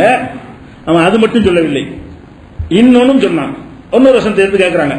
என்ன சொன்னானா, மாலிஹாதர் ரசூல் ஏகுலு தாமு எம்சிபில் அஸ்வாக், இவர் என்ன ரசூல், கடை வீதியில் நடமாடுகிறார், சாப்பிடுகிறார், உணவு சாப்பிடுகிறார், இவரோட மலக்கு ஒருத்தர் வரல, புதைகள் இறக்கப்படல, இவருக்கு ஒரு சொர்க்கம் தோட்டம்லாம் ஒண்ணும் கிடையாது. காலல் லாலிமூன இன் தத்தபியூன இல்லாரஜுலன் மஸ்ஹூரா, அநியாயக்காரர்கள் சூனியம் செய்யப்பட்டவரை பின்பற்றுவதா சொல்லுகிறார்கள். இவ்வளவு சொல்லி காட்டுறான். அப்ப காபியர்கள் அவர் ஒரு மனிதர்னு சொன்னாங்கல்ல ரசூலுல்லாஹ், அதுவும் தப்புன்னு தான் நல்லா சொல்லி காட்டுறான். சூனியம் செய்யப்பட்டதாக சொல்வதையும் தப்புங்கிறான். இந்த வசனத்தில் இது 10வது ஃபுர்கான்ங்கிற அத்தியாயத்தில் 7-8 இருக்கிறது. அத ரசூல் ஸல்லல்லாஹு அலைஹி வஸல்லம் அவங்கள சூனியம் செய்யப்பட்டவர்னு சொன்னான். அடுத்து என்ன செஞ்சான்னா, நீ ஒரு மனிதர் கடவுள் நடமாடுற அப்படின்னு சொன்னான். இப்ப நம்ம ரசூலுல்லாஹ் மனிதர் நம்ம சொல்றோம், நம்மளும் தானே சொல்றோம். நம்ம சொன்னா அந்த குர்ஆனுக்கு மாத்தமாமான்னு இருக்கிறான். எப்படி கேள்வி? இதுக்கு பதில் சொல்றதுக்கு பதிலாக எதிர்கேள்வி என்ன கேட்கறாங்கன்னா, சூனியம் செய்யப்பட்டதாக சொல்லக்கூடாதுங்கிறீங்க. சரி, ரசூலுல்லாஹ் மனிதர்னு சொல்லியிருக்கிறான், யார் எதிரி சொல்லியிருக்கிறான், நீங்களும் மனிதர்னு சொல்றீங்க. அப்ப நீங்களும் காபிர் சொன்ன மாதிரி தானே பேசுறீங்க. இதுக்கு என்ன பதில் எதிர்கேள்வி கேட்கிறானே தவிர இதுக்கு ஆன்சர் சொல்லல. சூனியம் செய்யப்பட்டதாக சொல்வது குர்ஆனுக்கு மாற்றமா இருக்குன்னு வாதம் வைக்கிறோம்ல, அதுக்கு பதில் சொல்லல. ஆனால் அதுல என்ன நுணுக்கத்தை விளங்கலன்னு கேட்டா, ரசூல் ஸல்லல்லாஹு அலைஹி வஸல்லம் நாமளும் மனிதருங்கிறோம், அவனும் மனிதருங்கிறான். என்ன அர்த்தத்தில் அவன் சொல்றான்? நம்ம மனிதருங்கிறோம், இறைவன் இல்லைங்கிற அர்த்தத்தில். முஸ்லீம்கள் அவரை மனிதர் என்று சொல்ற எந்த அர்த்தத்தில்? அவர் மனிதர் தான், கடவுள் இல்லை அப்படிங்கிறோம். அவன் மனிதன் சொல்றான்னு கேட்டா, மனுஷனா இருந்து அல்லாஹ் ஒரு தூதரா இருப்பாருங்கிறான். அவன் எதுக்கு மனுஷனுங்கிறான்? எங்களை மாதிரி சாப்பிடுற குடிக்கிற நீ எப்படி தூதருங்கிற? அப்ப சாதாரண என்னை மாதிரி ஒரு மனிதன், தூதுத்துவம் வராத மனிதன்கிறான். அவன் சொன்ன மேட்டர் என்னது? தூதுத்துவத்தை மறுக்கிறது சொன்னான். அவன் ரசூலுல்லாஹ் மனிதன் எப்படி சொன்னான்னு கேட்டா, இவரெல்லாம் தூதர் கிடையாது, எங்களை மாதிரி ஒரு மனுஷரு அப்படின்னா. அப்படி சொன்ன பாவம் தானே இன்னைக்கு? அப்படி நீங்க சொன்ன பாவம் தானே? அந்த காபீர் சொன்ன மாதிரி நீங்க சொன்ன பாவம். அப்ப காபீர் 2 விமர்சனம் பண்ணா. ஒன்னு ரசூலுல்லாஹ் சூனியம் செய்யப்பட்டவன்னு சொன்னான், இன்னொன்னு எந்த வஹியும் வராத ஒரு மனிதர்னு சொன்னான். நாங்க ரசூலுல்லாஹ் மனிதருங்கிறோம், வஹி வர்ற மனிதருங்கிறோம், அல்லாஹ் இல்லைங்கிறதுக்காக மனிதருங்கிறோம். குல் இன்னமா அன பஷரும் மிஸ்லுக்கும் யூஹா இலைய, நான் உங்களை போன்ற மனிதன், எனக்கு வஹி வருது ரசூலுல்லாஹ் சொல்ல சொன்னான்ல. ரசூலுல்லாஹ் சொல்லும்போது எப்படி சொல்றாங்கன்னா, இன்னமா அன பஷரும் மிஸ்லுக்கும், நான் உங்களை போன்ற ஒரு மனிதன் தான், வித்தியாசம் என்ன? யூஹா இலைய, எனக்கு வஹி வருது. அப்ப நாம ரசூலுல்லாஹ் மனிதர் என்று சொன்னால் அதாவது இறைத்தன்மை இல்ல அது சொல்லுவோம். முஸ்லீம்கள் ரசூலுல்லாஹ் மனிதன் சொல்றது என்ன அர்த்தத்தில் சொல்லுவோம்னா, கடவுள்லாம் கிடையாது, அல்லாஹ்ட்ட கேட்கிறவங்க கேட்கிறாதீங்க, அவங்க மனிதர்.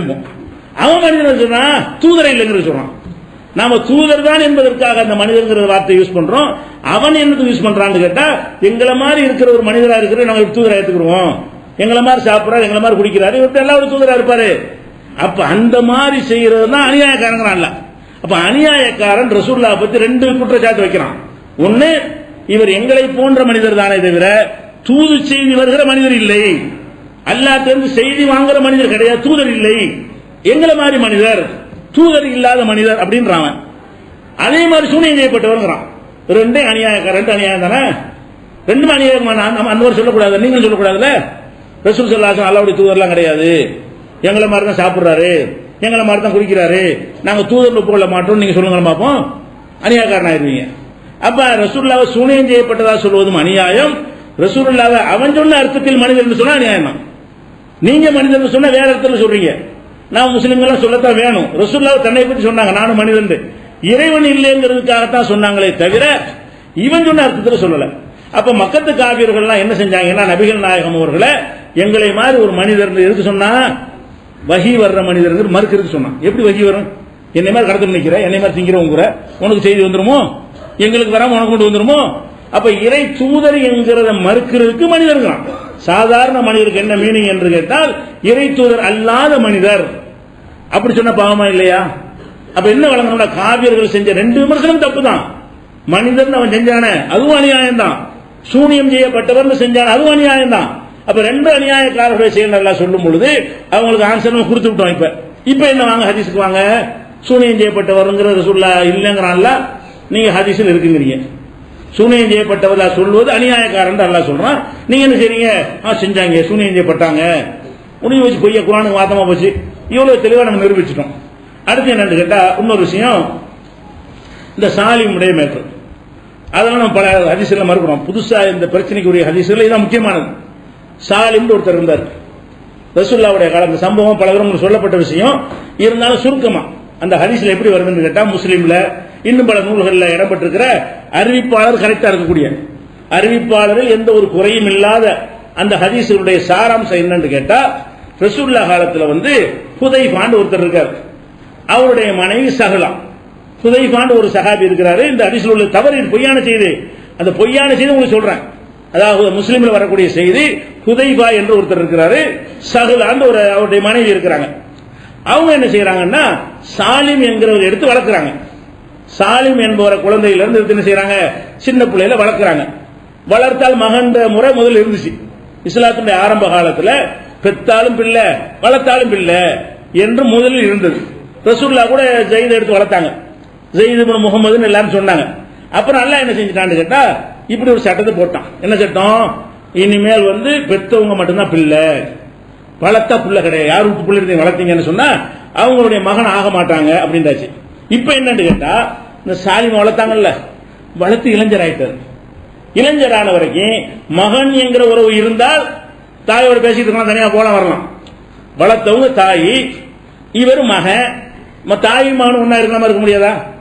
25 வயசு வாலிபன் கூட 35 வயசு 40 வயசு தாயோடு இருக்கலாம்ல, எவனும் பேச முடியாது. அமகரமான உறவு, வேற மாதிரி சிந்தனைகள் வராது. அப்ப மகன் தாய் பிள்ளைங்கிற உறவு இருக்கிற வரைக்கும் அவர் போவாரு வருவாரு, வீட்டுல போய் அம்மாட்ட பேசிட்டு இருப்பாரு, அப்படிலாம் செஞ்சிட்டு இருந்தார் சாலிம். அப்ப அல்லாஹ்ட்ட என்ன சட்டம் வந்துச்சுன்னா, இனிமேல் கிடையாது, இனிமே பெத்தவங்க மட்டும்தான். இன் உம்மஹாத்தும் இல்லல்லாஹி வலதுனஹும், யார் பெத்தெடுக்கிறாங்க அவங்க தான் அம்மா, வளர்த்தவங்க அம்மா கிடையாது. உதுவுஹும் லி ஆபாயிஹிம், அவங்கள தகப்பன் பேரால அழையுங்கள், வளர்த்தவன் பேரால அழைக்காதீங்க. இதெல்லாம் குர்ஆன்ல உள்ள வசனம். இது சொன்னோன்னு ரசூலுல்லாஹ் விட்டுட்டாங்க. ரசூலுல்லாஹ் ஒருத்தர் மகன் சொன்னாங்கல்ல ஜெயித, அம்மாடி இனிமேல் மகன் கிடையாதுப்பா, நீ தோழரு, நீ ஒரு சஹாபி தானே தவிர நீ என்னுடைய மகன் கிடையாது டிக்ளேர் பண்ணிட்டாங்க. அப்ப இவர் டிக்ளேர் பண்ண வேண்டி வந்துருச்சு. இப்ப என்ன பிரச்சனை வருதுன்னா, ஒரு மார்க்க சட்டம் வருது இந்த இடத்துல. என்ன சட்டம் வருது? இவர் இளைஞராக இருக்கார்ல, அவங்க அம்மா வளர்ப்பு அம்மா இல்லைன்னு ஆயிடுச்சு. அம்மா இல்லாட்டி என்ன உறவு? அந்நியர். அம்மாங்கிற வரைக்கும் பிரச்சனை இல்லை. இப்ப வளர்ப்பு மகன் கிடையாதுன்னு சொல்லிட்டா இந்த இளைஞர் அந்த அம்மாவோட தனித்து இருக்கலாமா? ஹுதைஃபா இல்லாத நேரத்தில், இந்த கணவர் வெளியே போயிருக்கிற நேரத்தில் இவர் மாத்திரம் போய் அம்மாவோட தங்கலாமான்னா அம்மா இல்லையே, மார்க்கப்படி அம்மா இல்லைன்னு ஆயிடுச்சே, பெத்தாதான புள்ள, பெராட்டி பிள்ளை இல்லையே. இப்படி ஆன பிறகு இந்த சாலிம் என்பவர் அந்த ஹுதைஃபாவுடைய மனைவி சகலா இருக்காங்கல்ல, வளர்ப்பு தாயோட போய் இருக்கக்கூடாது என்கிற சட்டம் வந்துருக்கு இந்த வசனத்தின் மூலம். அப்ப என்ன ஆகுதுன்னு கேட்டா, அது உங்களுக்கு மனசை உறுத்திக்கிட்டே இருக்குது. 3-4 பேர் பிள்ளை மாதிரி வளர்த்து இந்த மாதிரி ஆயிடுச்சு அப்படின்றவன அவர் கணவர் அங்க இருக்கிறார். கணவர் என்ன செய்யறாரு? புள்ள இல்லைன்னு ஆயிடுச்சுல, அப்ப நான் இல்ல வர்றான், இந்த அளவுக்குள்ள வந்து பேசிட்டு இருக்கிறான் அப்படின்னு அந்த கணவருக்கும் அந்த அதில் வருது வாசகங்கள் வாசிக்கிற பின்னாடி அந்த கணவருக்கு அது மனசுல ஒரு உறுத்தலை ஏற்படுத்துகிறது. இவர் அண்ணி ஆணி எப்படி உங்க வீட்டுக்கு வர்றதுன்னு. இந்த அம்மா என்ன செய்யறாங்கன்னா, ரசூலுல்லாஹ்ட்ட போய் கேட்கறாங்க, அல்லாஹ்வுடைய தூதரே இந்த மாதிரி விஷயம் நாங்க புள்ள மாதிரி வளர்த்துக்கிட்டோம், வளர்ந்து போயிட்டு இருக்கிறாரு, என் புருஷனுக்கு வேற பிடிக்க மாட்டேங்குது, அவர் வரும்போதெல்லாம் அவர் இருக்கிறாரு, இதுக்கு என்ன செய்யறது அப்படின்ன உடனே அப்ப ரசூலுல்லாஹ் இதான் மேட்ரு, ரசூலுல்லாஹ் தீர்வு சொல்றாங்களா? என்ன தீர்வு? நீ என்ன செய், சாலிமுக்கு பால் கொடுத்துரு, சாலிமுக்கு என்ன செய்யு, பால் ஊட்டிரு அப்படிங்கிறாங்க, சொன்னாங்களாம். அப்ப அந்த அம்மா கேக்குது, பால் கொடுக்கறதா, அவர் இளைஞரா இருக்கிறாரு அப்படின்னு சொல்லுது. அப்ப அலிமர் ரிஜால், ஆண்கள் அறிந்து கொள்ற விஷயத்தை அறிந்து கொள்கிறாரு அப்படின்னு சொல்றாங்க. யூலிஹியத்தின் தாடி வச்சவரா இருக்கிறாரு. பல அறிவுகள் வருது, ஒரு அறிவுல தாடி வச்சிருந்து வருது, ஒருத்தர் ரஜுன் கபீர் வருது, பெரிய ஆளா இருக்கிறாரு. அப்ப 25 வயசா இருந்திருக்கும், தாடிலாம் வச்சு இருந்தா பெரிய ஆளா இருக்கா, 25 வயசு இருக்குன்னு வைங்களேன். 25 வயசு இளைஞருக்கு பால் கொடுக்கறதா, என்னங்க சொல்றீன்னு ரசூலுல்லாஹ்ட்ட கேட்டாங்க அந்த அம்மா. ரசூலுல்லாஹ் ஒரு புன்னகையை சிரிச்சுக்கிட்ட கூட்டு பால் கொடுப்பான்ட்டாங்களாம். நீ நான் சொன்னதை செய் அப்படின்ட்டாங்களாம். அதுக்கப்புறம் அவர் நெஞ்சாரா அந்த அம்மாட்ட பால் குடிச்சிட்டு, பால் குடிச்ச தாயாயிருவாங்கல்ல, பால் குடிச்சவங்க தாயாயிருவாங்களாம். தாயான பிறகு வர்றப்போ இருந்தாரா, ஒரு பாட்டு போனாரா வந்தாரா, பிரச்சனை இல்ல இப்படி என்று எழுதி வச்சுக்கிறாங்க. இது ஒரு ஹதீஸ். இதோட நிக்காம இதை இன்னும் கொஞ்சம் டெவலப் பண்ற மாதிரி ஆயிஷா நாயகி என்ன செய்வாங்களா, அவங்களுக்கு புள்ள கிடையாது. ஆயிஷா நாயகி ரசூலுல்லாஹ்வுடைய மனைவி, ரசூலுல்லாஹ்வுக்கும் புள்ள இல்ல, ரசூலுல்லாஹ்வுக்கு பிறகு யாரையும் கல்யாணம் பண்ணக்கூடாதுல்ல, ரசூலுல்லாஹ்வுடைய மனைவி யாரா இருந்தாலும் அவங்க மரணத்துக்கு பிறகு வேற ஆளை கல்யாணம் பண்ணக்கூடாது, வேற வகையில உங்களுக்கு புள்ள கிடையாது ஆயிஷா நாயகி. அப்ப என்ன செய்வாங்க, ஆயிஷா நாயகி அவங்களை யாராவது சில ஆண்கள் சந்திக்க வர விரும்பினா, நீ போய் எங்க அக்கா வீட்டு பொண்ணுகிட்ட போய் பால் குடிச்சிட்டு வா, ஒரு வாய்ப்பு வேணும். அக்கா வீட்டுல போய் இவங்களுக்கு பால் கொடுக்க முடியாதுல்ல, அவங்க சொந்தக்கார பெண்களை காட்டி அந்த பெண்கள்ட்ட நீ பால் குடிச்சிட்டு வந்தீங்கன்னா எனக்கு மகரம் ஆயிருவ, அக்காட்ட பால் குடிச்சா புள்ள மாதிரி வந்துரும்ல, அந்த மாதிரி உறவு வந்துடும், நீ அங்க பால் குடிச்சிட்டு வா, நம்ம தனியா பேசிட்டு இருக்கலாம் என்று ஆயிஷா நாயகியும் இந்த சாலிம் ஹதீஸை வைத்து அமுல்படுத்தினார்கள். அப்படி இருக்கு. முஸ்னத் அஹ்மதுல இஸ்னாத்தின் ஜய்யித் என்று போட்டிருக்காங்க. எப்படி வலுவான இஸ்னாத், இந்த சனது எப்படி சனது யாரையும் குறைய சொல்ல முடியாது, அந்த மாதிரி ஒரு வலுவான அறிவிப்பாளர்களை கொண்டு சொல்லப்படுகிறது. ஆயிஷா நாயகி யாரையாவது தனியா சந்திக்க விரும்பினால் என்ன செய்வாங்களாம், நீ வேற, நீ அந்நியனா இருக்கிற, நீ எனக்கு பிள்ளையாகணும். எப்படி பிள்ளையாகிறது, நான் பால் கொடுக்க முடியாது, என் அக்காட்ட போய் பால் குடிச்சிட்டு வா. அப்ப அக்கா பிள்ளைன்னா என் பிள்ளையாரும்ல, அந்த மாதிரி என்ன செய்வோம், நீ என்கிட்ட பேசிட்டு இருக்கலாம். எப்படி ஆயிஷா நாயகி சொன்னார்கள். இவ்வளவு மேட்டர் அடங்கிருக்குங்க. இதை நம்ம என்ன கேட்கிறோம்னா, இது ரசூலுல்லாஹ் சொல்லியிருப்பாங்களா, இது ஆயிஷா நாயகி சொல்லியிருப்பாங்களா? இந்த செய்தி எத்தனை நூல்கள் இருக்கட்டும், அதுல என்ன நூலா வருது பாருங்க, ஹதீஸ் வாசிக்கிறேன்.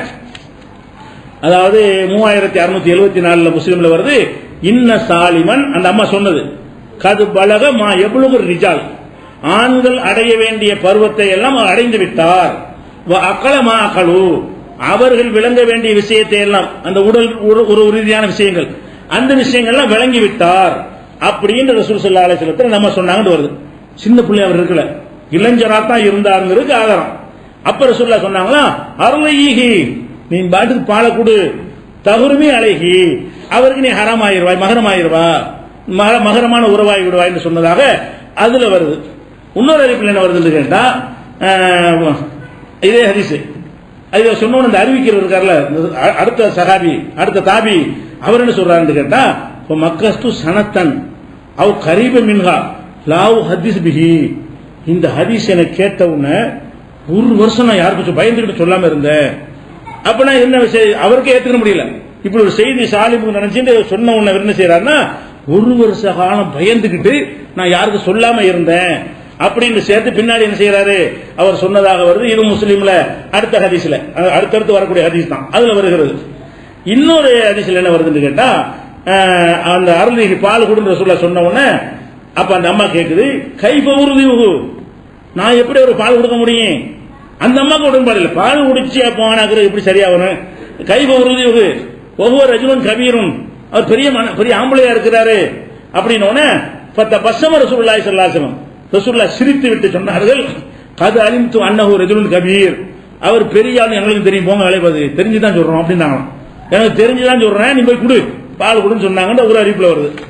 இன்னொரு அறிவிப்புல வருதுன்னு கேட்டா, அந்த அதே முஸ்லீம், எல்லா முஸ்லீம்ல தான், காலத்தை இன்னஹு லிஹியத்தின், அவர் தாடி வச்சிருக்காரு, பால் கொடுக்க சொல்றீங்க, தாடி வச்ச மனுஷனுக்கு பால் கொடுத்தா பிள்ளை ஆகுமா, எப்படி ஆகும், அந்த மாதிரி கேக்குது.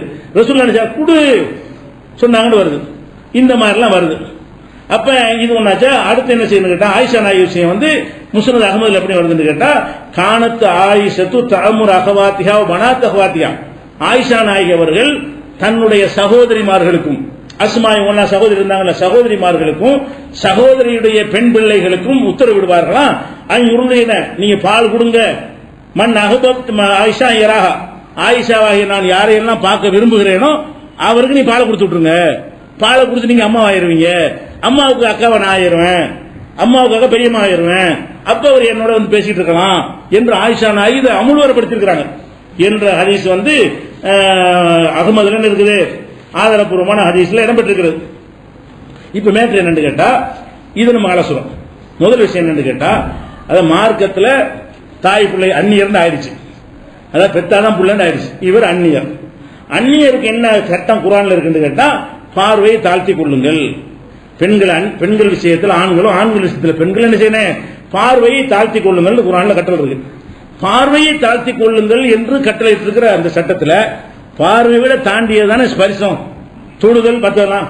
அதுலயும் வந்து எந்த இடத்தில் வந்து அந்த இன கவர்ச்சியை தூண்டக்கூடிய பகுதியாக இருக்கிறதோ அந்த இடத்தில் வாய வச்சு பால் குடின்னு எப்படி சொல்ல முடியும்? ரசூலுல்லாஹ் எப்படி இதை சொல்லுவாங்க? அப்படிங்கிற ஒரு அடிப்படையில் பார்த்தா இது எவனோ ஒரு சதிகாரம் தான் உண்டாக்கி இருக்கணும். அறிவிப்பாளர் வெளியே இருந்தாலும் யாரோ ஒருத்தர் நுழைஞ்சு இட்டு கட்டி தான் இருக்கணுமே தவிர இது ரசூலுடைய கலாமாக வார்த்தையாக இருக்க முடியாது என்று நம்ம அந்த கேள்வியை கேட்கிறோம். அடுத்ததான் என்னன்னு கேட்டா, ரசூலுல்லாஹ் சொல்றாங்க, லா ரலா இல்லா மாகான ஃபில் ஹவுலைன், 2 ஆண்டுகளுக்கு உள்ளே இருந்தால்தான் பால் குடி சட்டம் ரசூலுல்லாஹ் சொல்லிட்டாங்க. ஒரு குழந்தைக்கு நீங்க பால் கொடுக்குறீங்க, அந்த குழந்தைக்கு 3 வயசு, ஒரு பொம்பளை எடுத்து என்ன செய்யறாங்க, 3 வயசு குழந்தைக்கு பால் கொடுத்து விட்டாங்க, அம்மா வாங்க மாட்டாங்க. 2 வயசுக்கு உள்ள குழந்தைக்கு பால் கொடுத்தா தான் அம்மாண்டாவாங்களே தவிர 2 வயசுக்கு மேல உள்ள பிள்ளைக்கு பால் கொடுத்தால் தாய் பிள்ளை உறவு வராது ரசூலுல்லாஹ் சொல்லிவிட்டாங்க. அந்த உணவு பால் மட்டுமே உணவா இருக்குமே, 2 வருஷத்துக்கு மேல மத்தெல்லாம் சாப்பிட ஆரம்பிச்சிருவாங்க.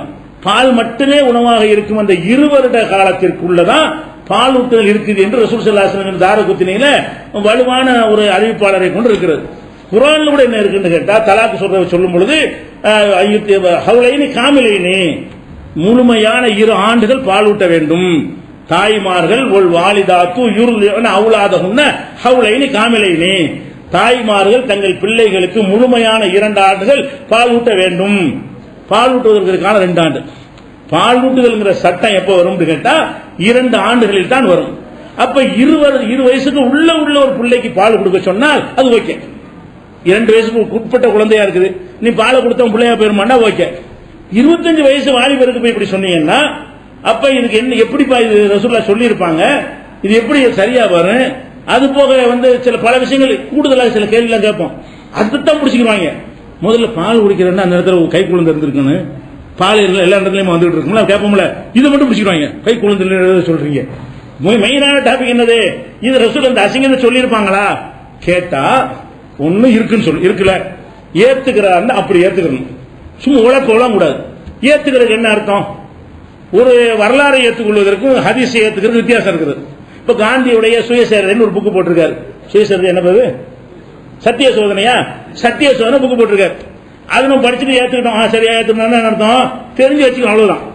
ரசூலுல்லாஹ்வுடைய ஏத்துக்கிறது என்ன அர்த்தம்? கடைபிடிக்கணும். ரசூலுல்லாஹ்வுடைய வாழ்க்கையில் நடத்தின்னு ஒண்ணு ஏத்துக்கிட்டீங்கன்னா சட்டம். காந்தி நேரு ஒன்று செஞ்சார் புத்தகத்தை ஏத்துக்கிட்டீங்கன்னு சொன்னா சட்டம் இல்லை. அண்ணா வந்து திராவிட நாடு கோரிக்கையை ஏற்றுக்கொண்டார்னு சொன்னா சட்டமா நமக்கு அது சும்மா இன்ஃபர்மேஷன், இந்த காரணம் இந்த விட்டு போயிடலாம். அப்ப மற்ற வரலாறுகளை ஏற்றுக்கொள்வது என்பதற்கும் ஹதீஸை ஏற்றுக்கொள்வது என்பது வித்தியாசம் என்ன? ரசூல் சம்பந்தப்பட்டு விட்டால் ஃபாலோ பண்ணணும், தீர்ப்பு அப்படி கொடுக்கணும், சட்டம் அதன் அடிப்படையில் சொல்லணும். அப்ப நம்ம என்ன கேட்கிறோம்னு கேட்டா, சரி ரசூலுல்லாஹ் சொன்னாங்க நம்புறீல, இந்த மாதிரி ஒரு இளைஞர் வந்து இப்படி அந்நிய பெண்ட பால் குடிச்சா அவங்கள அம்மான்னு சொல்லுவியான்னு கேட்கிறோம். சொல்லித்தான் ஆகணுமாங்கிற, ஆவணும் சொல்லித்தான் ஆகணும், சட்டம் தானே சொல்லித்தான் ஆகணுமா, சொல்லாம இருக்க கூடாதுங்கிற. வேற வரலாறு இருக்கலாம்ப்பா. ரசூலுல்லாஹ் என்னது? பால உஸ்வத்துன் ஹஸனா, அவரிடத்தில் அழகான முன்மாதிரி இருக்கிறது. லக்கத் கானலக்கும் ஃபீ ரசூலில்லாஹி உஸ்வத்துன் ஹஸனா, அவரிடத்தில் அழகான முன்மாதிரி இருக்கு. நல்லா சொல்றான். முன்மாதிரி என்ன அர்த்தம்? இந்த மாதிரி ஒரு பொண்ணு என்ன செய்யறாங்க, நான் வளர்த்துட்டேன் தெரியாதனமா, மற்றவங்களையும் சொல்ல வேணாம். ஒரு இஸ்லாத்துல இல்லாத ஒரு காப்பிரான ஒரு பொண்ணு, அது ஒரு பிள்ளைய வளர்த்துட்டு இஸ்லாத்துக்கு வருது. 25 வயசு வாலிபனோட என்ன செய்யுது, நான் இஸ்லாத்துக்கு வர்றேன்னு வருது. இப்ப நீங்க 2 பேரும் அந்நியரமா, நீங்க புள்ள இல்லங்கிறோம். அப்ப என்னமா செய்யணும், நீ போய் பால் கொடுமா பிள்ளையாயிரம் சொல்லுவியா? அது எப்படி சொல்ல முடியுங்கிறான். ஏன்னா ஹதீஸ்னு சொல்லித்தான் ஆகணும், ஏத்துக்கிற மாட்டேங்கிறீங்கன்னா ஹதீஸ்னு சொல்லணுமா இல்லையா? சொல்ல மாட்டேங்கிறான். அப்ப என்ன அர்த்தம்? நீ செய்வியான்னு கேட்டா வேற மாதிரி அர்த்தம் வந்துடுறாங்க. அப்படி கேட்க வரல, நான் இப்படியே கேட்கிறேன், இந்த மாதிரியே கேட்கிறேன். இப்படி ஒருத்தனுக்கு இதே மாதிரி ஏற்பட்டு இதே மாதிரி தீர்ப்பு கேட்டால் நீ சரின்னு சொல்லுவியா கேட்டா அதுக்கு தீர்ப்பு கொடுக்க அவசியம் இல்லையே. அவசியம் எப்படி அவசியம் இல்ல? ரசூல் சம்பந்தப்பட்டிருக்கிறாங்க, அது சரின்னு சொல்ற, அதன்படி தீர்ப்பு கொடுக்க மாட்டேன்னு ஏத்துக்கலன்னு அர்த்தம். வேற கதையை கட்டுக்கதையாக்கி காதல் கட்டு விட்டு போறதுக்கு அப்ப தீர்ப்பு கொடுக்க மாட்டேங்கிறான். என்ன சொல்றாங்க? அது கறந்து கொடுத்திருப்பாங்க, எப்படி சமாளிக்கிறான்னு பாருங்க. அந்த பாவி கறந்து கொடுக்கிறதுக்கு இளைஞரா இருக்காரு, தாடி வச்சவர் எல்லாம் சொல்லுவாங்களா? கறந்து யாருக்கும் கொடுக்கலாமே?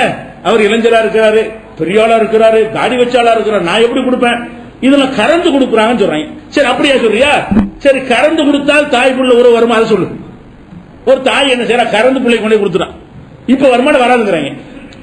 2 வயசுக்குள்ள குழந்தை கூட, 2 வயசுக்கு உள்ள குழந்தைய கூட மார்பகத்தில் வைத்து பால் கொடுத்தால் தான் பிள்ளையாவளே தவிர ஒரு தாய் கறந்து இவங்க மதுகபிள்ளைய இந்த கேள்வி கேட்கிற அத்தனை பேருடைய சட்ட பிரகாரமும் கறந்து என்ன செய்யறா? ஒரு தாய் 2 வயசு கீழே உள்ள பிள்ளைக்கு பால் கொடுத்துட்டான். அம்மா அது சட்டம் சொல்றாங்க, ஆக மாட்டாங்க. அப்ப அவங்க சமாளிக்க சொல்றது கறந்து கொடுத்திருப்பார்கள் அப்படின்னு சொன்னா, கறந்து கொடுத்தா தாய் ஆவாங்கன்னு சட்டம் சொல்லப்ப அதையா சொல்லு. கறந்து கொடுத்தா சட்டம் உண்டு அப்படின்னு கேட்டா பதில காணாம். அப்ப அதே மாதிரி இது ஆயிஷா நாயகி விஷயத்தை இட்டு கட்டுறாங்கல்ல, யாரை பார்க்க விரும்புறாங்க? எவ்வளவு உம்மஹாத்துல் முஃமினீனுக்கு ஹிஜாப் அவங்களுக்கு தான், நமக்குலாம் கிடையாது. உம்மஹாத்துல் முஃமினீன் ஹிஜாப் எல்லாம் போட்டான், திரைக்கு பின்னாலும் இருக்கணும். யாரெல்லாம் பார்க்க விரும்புகிறார்களோ அவங்க எல்லாம் ஆயிஷா நாயகி வர சொல்லிடுவாங்க. என்ன என்ன எங்கோட விடுது? இந்த அர்த்தம் என்ன? ஆயிஷா நாயகி என்ன சொல்ல வர்ற? யாருடைய ஒழுக்கத்தையும் கற்பையும் எல்லாம் பாராட்டின அவங்கள இந்த மாதிரி அசிங்கப்படுத்துறியா? தனியா சந்திச்சாங்கறியா? திரைக்கு பின்னாடி உன்ன பசால் உன்ன மின்வரா ஹிஜாப், யாரா இருந்தாலும் ஹிஜாபுக்கு அப்பா இருந்து கேட்க வேண்டும் ரசூலுல்லாஹ்வுடைய மனைவி மாட்ட. அந்த மாதிரி சட்டம் போடப்பட்ட தனி சட்டம் போடப்பட்டவங்க அவங்க என்ன செய்வாங்க? அக்காட்ட போய் நீ புள்ள பால் குடிச்சிடுவான்னு சொல்லுவாங்களாம். இந்த பால் என்ன தினம் வந்துட்டே இருக்குமா? அவர் ஒவ்வொரு நாளும் பால் குடிச்சிட்டு இருக்க முடியுமா? ஒரு வந்த நேரத்தில் குழந்தை இருக்கணும், அவங்க கை குழந்தை பால் குடுற பருவத்தில் இருக்கணும். இன்னமும் சாதாரணமா பிஸ்கட் வாங்கிட்டு வர மாதிரி நீ அக்காட்ட போய் பிஸ்கட் வாங்கிட்டு வா. அக்காட்ட போய் இப்ப பிஸ்கட் வாங்கலாம். அக்காட்ட போய் எப்பவும் பால் குடிக்க முடியும்? இப்படி கேட்டோம்னா ஆபாசமா எழுதி வச்சுக்கிறா நீ, ஆபாசமா ஹதீஸ் சொல்லி எழுதி வச்சுக்கிற, ரசூலுல்லாஹ் பேர்ல சொல்லிட்டு இருக்கிற. கேட்டால் அருவருக்கத்தக்கதா இருக்கிறது. ஒருத்தன் ஒரு பெண்ணோட மாட்டிக்கிட்டான்னு வைங்க, பால் குடிச்சிட்டாங்க அம்மா ஆயிட்டாங்கன்னு சொல்லுவாங்க, ஒத்துக்குருவே நீ? கையை மெய்மா மாட்டிட்டான் விபச்சார சட்டத்தில் பிடிக்கிறாங்க. என்னது எங்க அம்மா? எப்படி அம்மா அப்பதான் பால் குடிச்சேன்? புரியுறதா கேட்கிறேன். இப்படிலாம் சொன்னாதான் உனக்கு புரியுமா? இதை கேட்டோம்னு சொன்னா என்ன செய்யறாங்கன்னா, அது இதெல்லாம் அப்படி கேட்க கூடாது, பத்துவா கொடுக்கறது அவசியம் கிடையாது, நாங்க நம்புறோம். நம்பவே இல்லை நீ. நம்மள 2ல ஒண்ணு சொல்லு, இப்படி செய்யலாம், யாரும் இது மாதிரி செய்யலாம்னு சொல்லு, பிரச்சனை இல்லை. ஒருத்தன் சொல்ல மாட்டேங்கிறான். அப்ப என்ன அர்த்தம்? அவனுக்கு இது அசிங்கம்னு தெரியுது. கேட்ட இன்னும் சில பேர் இது அவருக்கு மட்டும் சிறப்பு சலுகை. அப்ப ஏன் ஆயிஷா நாயகி செஞ்சாங்க? அதையும் அவன் தான் சொல்றான், அவருக்கு மட்டும் சிறப்பு சலுகையாம். யாருக்கு? சாலிமுக்கு மட்டும் உள்ள சிறப்பு ஸ்பெஷல் சலுகை. ஸ்பெஷல் சலுகைங்கிறது எதுல வரும்? விபச்சாரத்துக்கு வருமா? விபச்சாரத்து அவரோட விபச்சாரத்தை அனுமதி கொடுத்தாங்க, அப்படி வருமானு கேட்டேன். இது விபச்சாரம் தானங்க, கண்ணுடைய விபச்சாரம் தானே. அந்நிய பெண்ணுடைய மார்பகத்தில் வாய வைக்கிறது விபச்சாரமா இல்லையா? உன் பொண்டாட்டினா விபச்சாரத்தில் வராது, உன் புள்ளனா விபச்சாரத்தில் வராது. அப்ப அந்நிய பெண்ணா செய்யறது கண்ணால பாக்குறது கண்ணுடைய விபச்சாரம் இருக்குது, கையால பிடிக்கிறது கையுடைய விபச்சாரம் இருக்குது. இது ஒரு விபச்சாரமா இல்லையா ரசூலுல்லாஹ்வுடைய ஹதீஸ் பிரகாரம்? அப்ப அவர் விபச்சாரத்துக்கு ரசூலுல்லாஹ் செலவு கொடுப்பாங்களா? சில செலவு கொடுத்திருப்பாங்க. இபாதத்து 2 4 3 கொடுத்திருப்பாங்க. குர்பானி ஒரு ஆள் கொடுத்தாங்க, சின்ன குட்டி அறுத்து விட்டேன் வேற வழி இல்லை, உனக்கு மட்டும் முடியுமா செய்யாத, இப்படி கொடுத்திருக்காங்க. அசிங்கத்துக்குமா கொடுப்பாங்க? அல்லாஹ் என்ன சொல்றான் குர்ஆன்ல? குல் நபியே சொல்லுங்கள், இன்னல்லாஹ லா யஅமுரு பில் ஃபஹ்ஷா, அசிங்கத்தை அல்லாஹ் ஏவ மாட்டான். சலுகை அசிங்கத்தை கிடையாது. திருடுறதுக்கு ஒருத்தர் அனுமதி கொடுத்தாங்க சொல்ல முடியுமா? ரசூலுல்லாஹ் தடுத்துட்டாங்க, அவருக்கு மட்டும் திருடலாம் அனுமதி கொடுத்தாங்க. இதை வேணா ஒத்துக்குவானா? ஏன்? அசிங்கத்துக்கு எல்லாம் அனுமதி கொடுக்க மாட்டான். கொலை செய்யறதுக்கு விரும்ப அனுமதி கொடுத்தாங்க, விபச்சாரம் பண்ண விரும்ப அனுமதி கொடுத்தாங்க. எப்படி காசு இருக்க முடியும்? அப்ப இது பிரத்யேக சட்டம் ஒரு பக்கம் சொல்லிக்கிட்ட ஆயிஷா நாயகி செஞ்சாங்கன்னு ஒரு பக்கம் சொல்ற, அதே போயின்னு சொல்லுப்ப. ஒண்ணு என்ன செய்யணும்? ஆயிஷா நாயகி சொன்ன சரியான ஹதீஸா இருந்தாலும் அதை பொய்ன்னு சொல்லணுமா இல்லையா? நீ உன் வாதப்படா 2 எப்படி ஏத்துக்குருவேன்? இது ஆயிஷா சாலிமுக்கு மட்டும் பிரத்யேகம் சொல்லிட்ட, அப்புறம் ஆயிஷா செஞ்சிருக்க கூடாது, ஆயிஷா செஞ்சாங்கன்னு ஹதீஸ் வருது, குறைஞ்சபட்சம் அந்த ஹதீஸா பொய்ன்னு சொல்லணும்ல, அதுவும் சேர்த்தாங்களா? அவருக்கு மட்டும் பிரத்யேகம் தான், ஆயிஷா நாயகி செய்யவும் தான் செஞ்சாங்க, பிரத்யேகம் இல்லதான். பிரத்யேகம் தான், பிரத்யேகம் இல்லதான். என்ன சொல்ல வர்றாங்க? சாலிமுக்கு மட்டும்தான், ஆனா சாலிமுக்கு மட்டும் இல்ல. எந்த கிறுக்கனாச்சும் ஏத்துக்கணும் இதை? இது ஒரு வாதமா? முரண்பட்ட 2 ஏத்துக்கலான்னு கேட்டோம்னா இதான் வாதத்துக்கு வரமாட்டேங்கிறாங்க. எதனால? இதுக்கு தான் பயப்படுறாங்க. ரொம்ப சாலிம் மட்டும் தான் அரண்டு நிக்கிறாங்க, எவனும் பேச முடியாது. அப்ப பச்சையை சொல்லிட்டு குர்ஆனுக்கு மாத்த மாதிரி ஒருத்தரும் சொல்லலன்னா நமக்கு என்ன சொல்லாட்டி? தீபகம் அடிக்காம விட்டு போயிருப்பாங்க. அப்படி ஏதோ ஒருத்தர் இப்படி சொல்லிட்டு கிதாபுகளை கறந்து கொடுத்தாங்க சொல்லிட்டு போறாரு. அது யாரும் கிராஸ் பண்ண விட்டாங்க. கிதாபுல இருக்கதான் செய்யுது, இவங்க சொந்தமாவும் சொல்லல, அவங்க அறிவு அந்த தான் இருக்கு. கறந்து கொடுத்தா சட்டம் வராதுன்னு தெரியாம கறந்து கொடுத்தான்னு சொல்றாங்க சில பேர். சில பேர் என்ன செய்யறாங்க, அவருக்கு மட்டும் ஸ்பெஷல் சலுகை அப்படிங்கிறாங்க. அப்ப இதெல்லாம் சொல்லி இருக்கிறாங்க தான் கவனிக்கல. இன்னைக்கு நாங்க சொல்றது கரெக்டா இருக்கா இல்லையா? இது வரைக்கும் சொன்னாங்க, நீ பார்க்க வேணாம், எவன் எது வேணாலும் சொல்லிட்டு போட்டோம். நான் கேட்கற பதில் சொல்லு, பதில் சொன்னா நாங்களும் ஏத்துக்கிறோம், பதில் சொன்னா நீ ஏத்துக்கிறாத, இதான விஷயம். ஹதீஸ் குர்ஆனுக்கு மாற்ற மட்டும் ஹதீஸ் ஏத்துக்கிற கூடாதுன்னு சொன்னா இதெல்லாம் ஒரு கேள்வி. நாங்க ஃபத்வா கொடுக்கணுமா? ஹதீஸ் நம்பிட்டு போயிட வேண்டியதானே, அதன்படி தீர்ப்பளிக்கணும்னு அவசியம் இருக்குன்னா அது விளங்கல. ஹதீஸ்னா என்னன்னு விளங்கல. இருக்கு ஹதீஸ் கதமா நினைச்சிட்டு இருக்காங்க, கேட்டு போறதுக்கு உள்ளது, பின்பற்றுக்குள்ள இல்ல. இப்ப என்ன விளங்குறோம்னு கேட்டா எல்லாரும் மறுக்கிறாங்க. எல்லாரும் என்ன செய்யறான், அந்த ஒரு ஆள் இப்னு கைம் மட்டும் சொல்றாருன்னா நம்மளும் செய்யலாம்னு எழுதிட்டார். அவரை பாராட்டணும், ஏத்துக்கிறது ஒழுங்கா ஏத்துக்கிட்டார், தப்பு அது. அவர் என்ன செய்யறாரு, ஆசைலாம் கிடையாது, நாமும் அது போன்ற நிலையில் செய்து கொள்ளலாம் எழுதிட்டார். அதாவது கொஞ்சத்துக்கு பரவாயில்லை, ஏத்துக்கிட்டாரு சொல்றோம். ஏத்துக்கிட்டு தப்பா இருந்தாலும் அவர் ஒரு ஆள் நினைச்சிட்டாரு, அது சரி நம்மளும் செய்யலாம், ஹதீஸ்ல இருக்குல்ல, ஹஜ்ஜன் செஞ்சான அவர் கரெக்ட், ஹதீஸ்னு ஏத்துக்கிட்டாரு, ஹதீஸ் எப்படி சொல்லலாம்னு பத்தவங்க கொடுத்துட்டாரு. அவர் ஒரு ஆளை கழிக்கலாமே தவிர மீதி பேர்லாம் கிட்ட நான் மாட்டேன் நீ மாட்டேன் ஓடுறாங்க.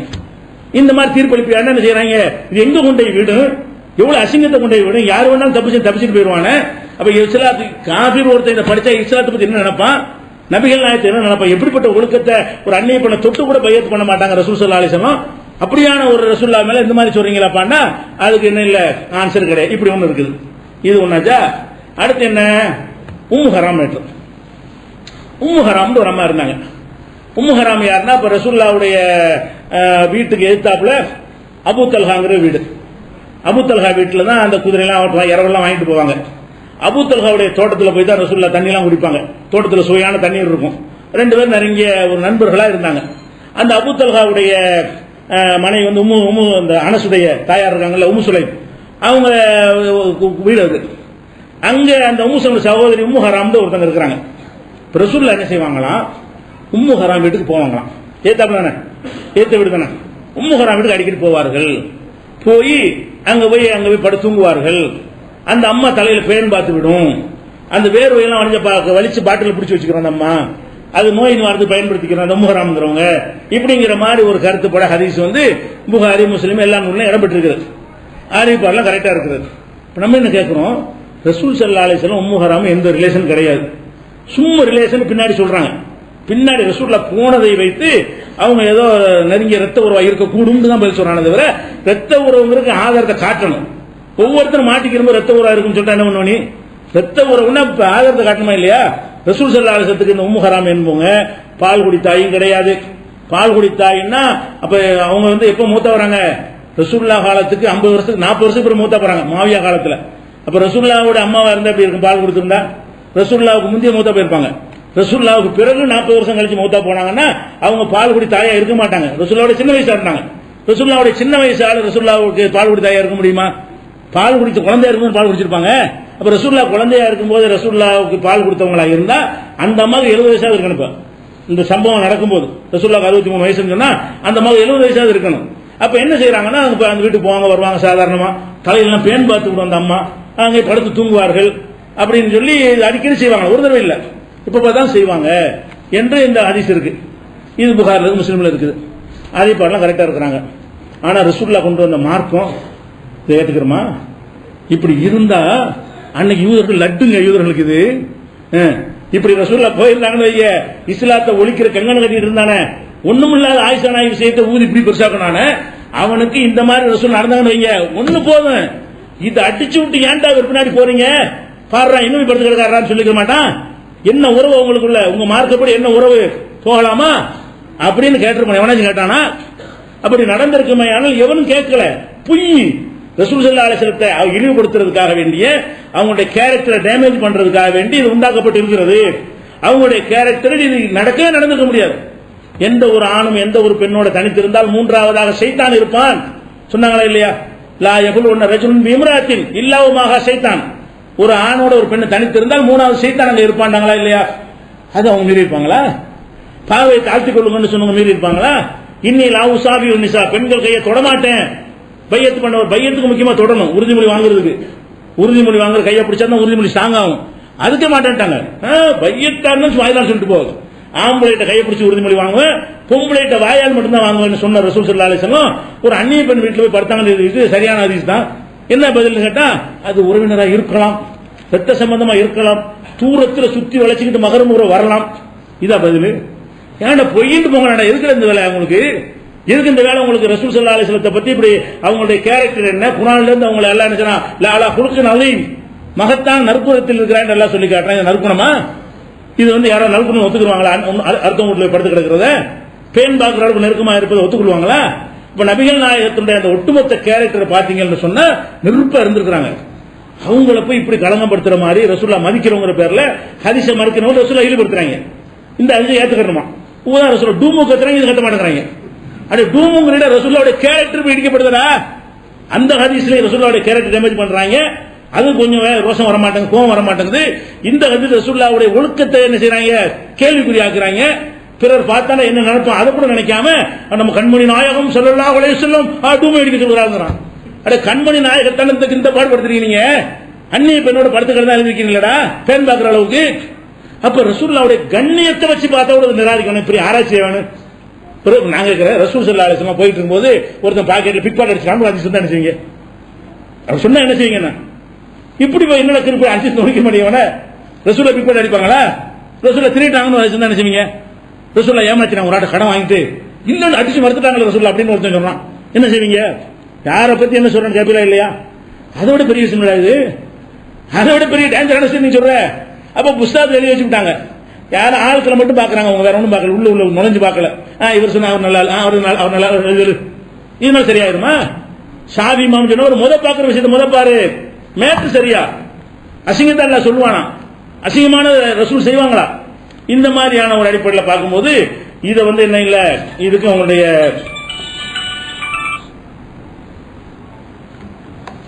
இது மாதிரி உள்ளது. அடுத்து என்னன்னு கேட்டா, இன்னும் சில கேள்விகளை கேட்கிறாங்க. அதாவது ரசூலுல்லாவை யாரும் கொள்ள இயலாது. குர்ஆன்ல இருக்கு, வல்லாஹு யாசிமுக மினன் நாஸ். நபிகள் நாயகம் ஸல்லல்லாஹு அலைஹி வஸல்லம் பொறுத்த வரைக்கும் மனிதர்களால் அவங்களுக்கு சாவு வராது. அவங்க போர்க்களத்தில் அவ்வளவு சாவுற அளவுக்கு வெட்டியும் கூட சாக முடியல. சாவுற அளவு உகது போர்ல வெட்டினாங்கல்ல, அவ்வளவு பெரிய காய செத்துட்டாங்கன்னு பரவிச்சு வந்தி போயிட்டார் முகமது என்று போர்க்களம் போனா பரவின அந்த அளவுக்கு படுகாயம் அடைந்த நேரத்திலும் அவர்களால் அவங்களுக்கு இழப்பு வரல. அல்லாஹ் என்ன செஞ்சா, கேரண்டி கொடுத்தா. அது இறை வேதம் நிரூபிக்கிறது சான்று. என்ன சொன்னா, வல்லாஹு யாசிமுக மினன் நாஸ், மனிதர்களிடமிருந்து உன்னை அல்லாஹ் பாதுகாப்பான், மனிதர்களால் கொள்ள முடியாது. இயற்கையாகத்தான் நீ மரணிப்பாய் அல்லாஹ் கேரண்டி கொடுக்குறான். உனக்கு உள்ள மரணம் இயற்கையா நிகழுமே தவிர மனிதன் கொள்ள முடியாது. ஆனா ஒரு ஆளை உலகத்துல ஈஸியா கொள்றாரு, அவர் தான் ஈஸியா கொள்ளலாம். ஏன்? தனி அரண்மனை கிடையாது, கோட்டை கிடையாது, மெய்காப்பாளன் கிடையாது, எப்ப பார்த்தாலும் அந்த குடிசையில் போய் உட்கார்ந்து போறது, டெய்லி போயிட்டு வரக்கூடியது, சாதாரண நடந்து போறது, சும்மா உள்ளோட தட்டிட்டு போயிடலாம். கொள்ள நினைத்தால் எளிதாக கொள்வதற்குரிய ஒரே ஆள் அவர் தான் உலக வரலாற்றுல. இந்த மாதிரி யாரும் கதவு கூட பூட்டிட்டு, பாய் தான் கதவு, ஒரு பாயத்துக்கு போடுறதான் கதவை தவிர பூட்டிக்கிட்டு இருக்க கதவு கூட அவர் கிடையாது. அப்ப ராத்திரில கொள்ளலாம், பகல்ல கொள்ளலாம், செக்யூரிட்டி கிடையாது, மெய்காப்பாளர் கிடையாது. அந்த மாதிரி எல்லாம் அவங்களுக்கு இருந்தும் கூட அல்லாஹ் சொன்ன வாக்கு பிரகாரம் அந்த எண்ணம் எனக்கு வரல. கொல்லணும் ஒரு எண்ணம் கூட வராம என்ன செஞ்சா, எதிர்த்தான் என்னமோ செஞ்சான். அட ஈஸியா போட்டு தரலாம்னு நினைக்க போறது வரல. ஈஸியா நினைச்சா போய் கொண்டு விடலாம். ஏன்? அல்லாஹ் அதை மாத்திரம், வல்லாஹு யாசிமுக மினன் நாஸ், மனிதர்களிடமிருந்து அல்லாஹ் பாதுகாப்பான் அப்படின்னு இருக்கு. அப்ப இதுக்கு என்ன செய்யறாங்க கேட்டா, இப்படி சொல்றீங்கல்ல, இப்ப அந்த ஹதீஸ் மட்டும் ஏத்துக்கிறீங்களா? இந்த கேட்கறா ஒரு ஹதீஸ், ரசூலுல்லாஹ் மனிதர் கொள்ள முடியாது. ஒரு பொம்பளை விஷம் ஆட்டுல, யூத பெண்ணு ஆட்டு இறைச்சியில விஷத்தை கலந்து ரசூலுல்லாஹ் கொடுத்தாங்கல்ல, கொஞ்சம் சாப்பிட்டாங்கல்ல ரசூலுல்லாஹ், பிறகு துப்பிட்டாங்கல்ல, விஷம் கொடுத்து தெரிஞ்சவன அந்த பொம்பளை கொல்லுமான்னு கேட்கறாங்க. வேணாம், கொல்ல வேணாம், மன்னிச்சுட்டாங்கிறாங்க ரசூல் ஸல்லல்லாஹு அலைஹி வஸல்லம். பிறகு அவங்க என்ன செய்யறாங்கன்னு கேட்டா, பாசாலத்த அரிபுஹா பில் அஹவாத் ரசூலுல்லாஹி ஸல்லல்லாஹு அலைஹி வஸல்லம், பிற்காலத்துல ரசூலுல்லாஹ்வுடைய அந்த உடல்ல அந்த விஷத்தினுடைய அறிகுறிகள் இருந்து கொண்டே இருந்தது அப்படின்னு ஒரு ஹதீஸ் வருது. புகாரில 2617வது ஹதீஸா வருது. அப்ப இந்த விஷத்தினால செத்துருக்காங்க. மரணிச்சது ஸ்லோ பாயசம், மெல்ல கொள்ற விஷம் என்கிற அடிப்படையில் அந்த விஷத்தின் அறிகுறி எப்போ வரைக்கும் இருந்திருக்குது, மரணிக்கிற வரைக்கும் இருந்தது வருது. அப்ப மனிதனால தான் கொல்லப்பட்டிருக்கிறாங்க, விஷத்தால் தான் கொல்லப்பட்டிருக்கிறாங்க. அல்லாஹ் உன்னை பாதுகாப்பான்னு சொல்றது பொய்யாவுத, இந்த ஹதீஸை நீங்க என்ன மறுக்கிறீங்களான்னு கேட்கறான். அப்படி என்ன மறுக்கத்தான் செய்யும், பெரிய விஷயமா இது? அப்படி வந்த குர்ஆனுக்கு மாத்தம் வந்தா மறுக்கத்தான் செய்வோம். ஆனால் விஷயம் என்னன்னு கேட்டா, இந்த ஹதீஸை அவங்க தவறாக புரிந்திருக்கிறார்கள். என்ன விஷயம்னு கேட்டா, இதே விஷயம் முஸ்லீம்ல வருது. முஸ்லீம்ல அந்த பொம்பளை பிடிச்சவங்க என்ன செய்யறாங்கன்னு கேட்டா சொல்றாங்க, எதுக்கு இந்த மாதிரி செஞ்ச, இந்த விஷத்தை கலந்து கொண்டு வந்து நோக்கம் என்ன, உங்களை கொல்றதான் நோக்கம் அந்த பொம்பளை சொல்லுது. அப்ப ரசூலுல்லாஹ் சொல்றாங்க, இதுக்கு நீ சாட்டப்படவில்லை, உன்னால என்ன கொள்ள இயலாது. முஸ்லீம்ல வர அறிவிப்பு, மாக்கான் அல்லாஹு யுஸல்லித்துக்கு அலா தாலிக், இதன் மீது அல்லாஹ் உன்னை சாட்டவில்லை, உன்னால கொள்ள முடியாது, நீ விஷத்தை குடிச்சா சாக மாட்டேன்ட்டாங்க. ஏன் அந்த கேரண்டினால உன்னை மனிதர்கள் அல்லாஹ் பாதுகாப்பான்னு சொன்னதுனால ரசூலுல்லாஹ் மறுத்தாங்க என்கிற விஷயம் முஸ்லீம்ல வருது. என்ன அப்ப அவரை கொள்ளலாமான்னு விட்டு சொல்லிட்டாங்க. புகாரில வரக்கூடிய ஹதீஸ் என்னன்னு கேட்டா, ரசூலுல்லாஹ் சொன்னதா வரவே இல்லை. அனசு சொல்றாரு, அந்த விஷத்தின் அருகே நான் பார்த்தேன், இவர் பார்த்த நம்ம கண்ண இவர் உன்னோட வழங்கியிருப்பாரு. ரசூலுல்லாஹ் சொன்னாங்களா அந்த விஷத்தின் அறிகுறி எனக்கு இருந்து கொண்டே இருக்கிறது, அதனாலதான் நான் செத்த சாவ போறேன்னு சொன்னாங்களா? அப்ப ரசூலுல்லாஹ் அந்த பொம்பளைட்ட என்ன சொன்னாங்க, இந்த விஷம் கொடுத்த பொம்பளைட்ட ஒன்னாலாம் ஒண்ணு நடக்காது, கொள்ள முடியாதுட்டாங்க. முடிஞ்சு வச்சுக்காது, குர்ஆனுக்கு ஏத்து வருது. இந்த ஹதீஸ்ல அனசு சொந்த கருத்து சொல்றாரு, ரசூலுல்லாஹ் சொன்னதா சொல்ற. நீங்க சொன்னக்கூடிய புகாரில 2614 ஹதீஸ்ல அனசு என்ன செய்யறாரு, அவர் கருதுறாராம், நான் பார்த்தேன் ரசூலுல்லாஹ் அந்த விஷத்தின் அறிகுறியை போய் என்னத்த அறிகுறி பார்த்தாரு.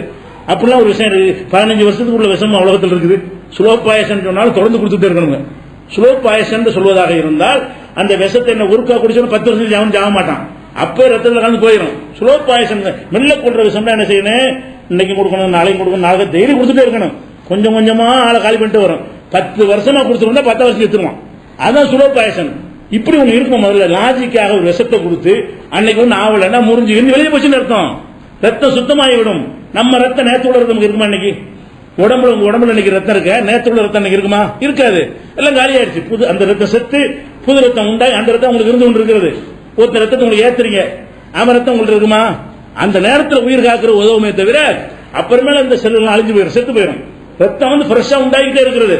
ரத்த தானத்தை நோட்டீஸ் போட்டிருக்காங்க, படிச்சு பாருங்க ரத்தம் எவ்வளவு நாளைக்கு இருக்கும். அப்ப அந்த ரத்தங்கிறது வந்து அன்னைக்கு விஷம் இருந்தா கூட, ஏறி இருந்தா கூட, அன்னைக்கு உள்ள ரத்தம் 2 நாள் 3 நாள் நினைச்சிடறேன் களை சுத்தமாகி முன்னுள்ள ஆயிரும்.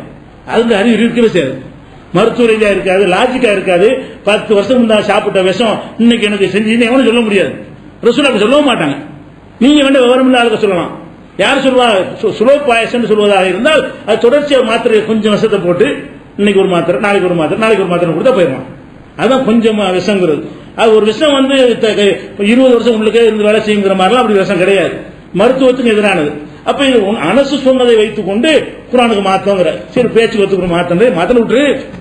எங்க கொள்கை என்ன, நாங்கள் பார்க்காத ஒன்றை நீ சுட்டி காட்டி குர்ஆனுக்கு மாத்தம்னு சொன்னா அதை விட்டுருவோம், நீ சந்தோஷப்பட்டுக்கிறோம். ஓ இது ஒண்ணு இருக்கோ கண்டுபிடிக்கல நீ சொல்லிட்டியா.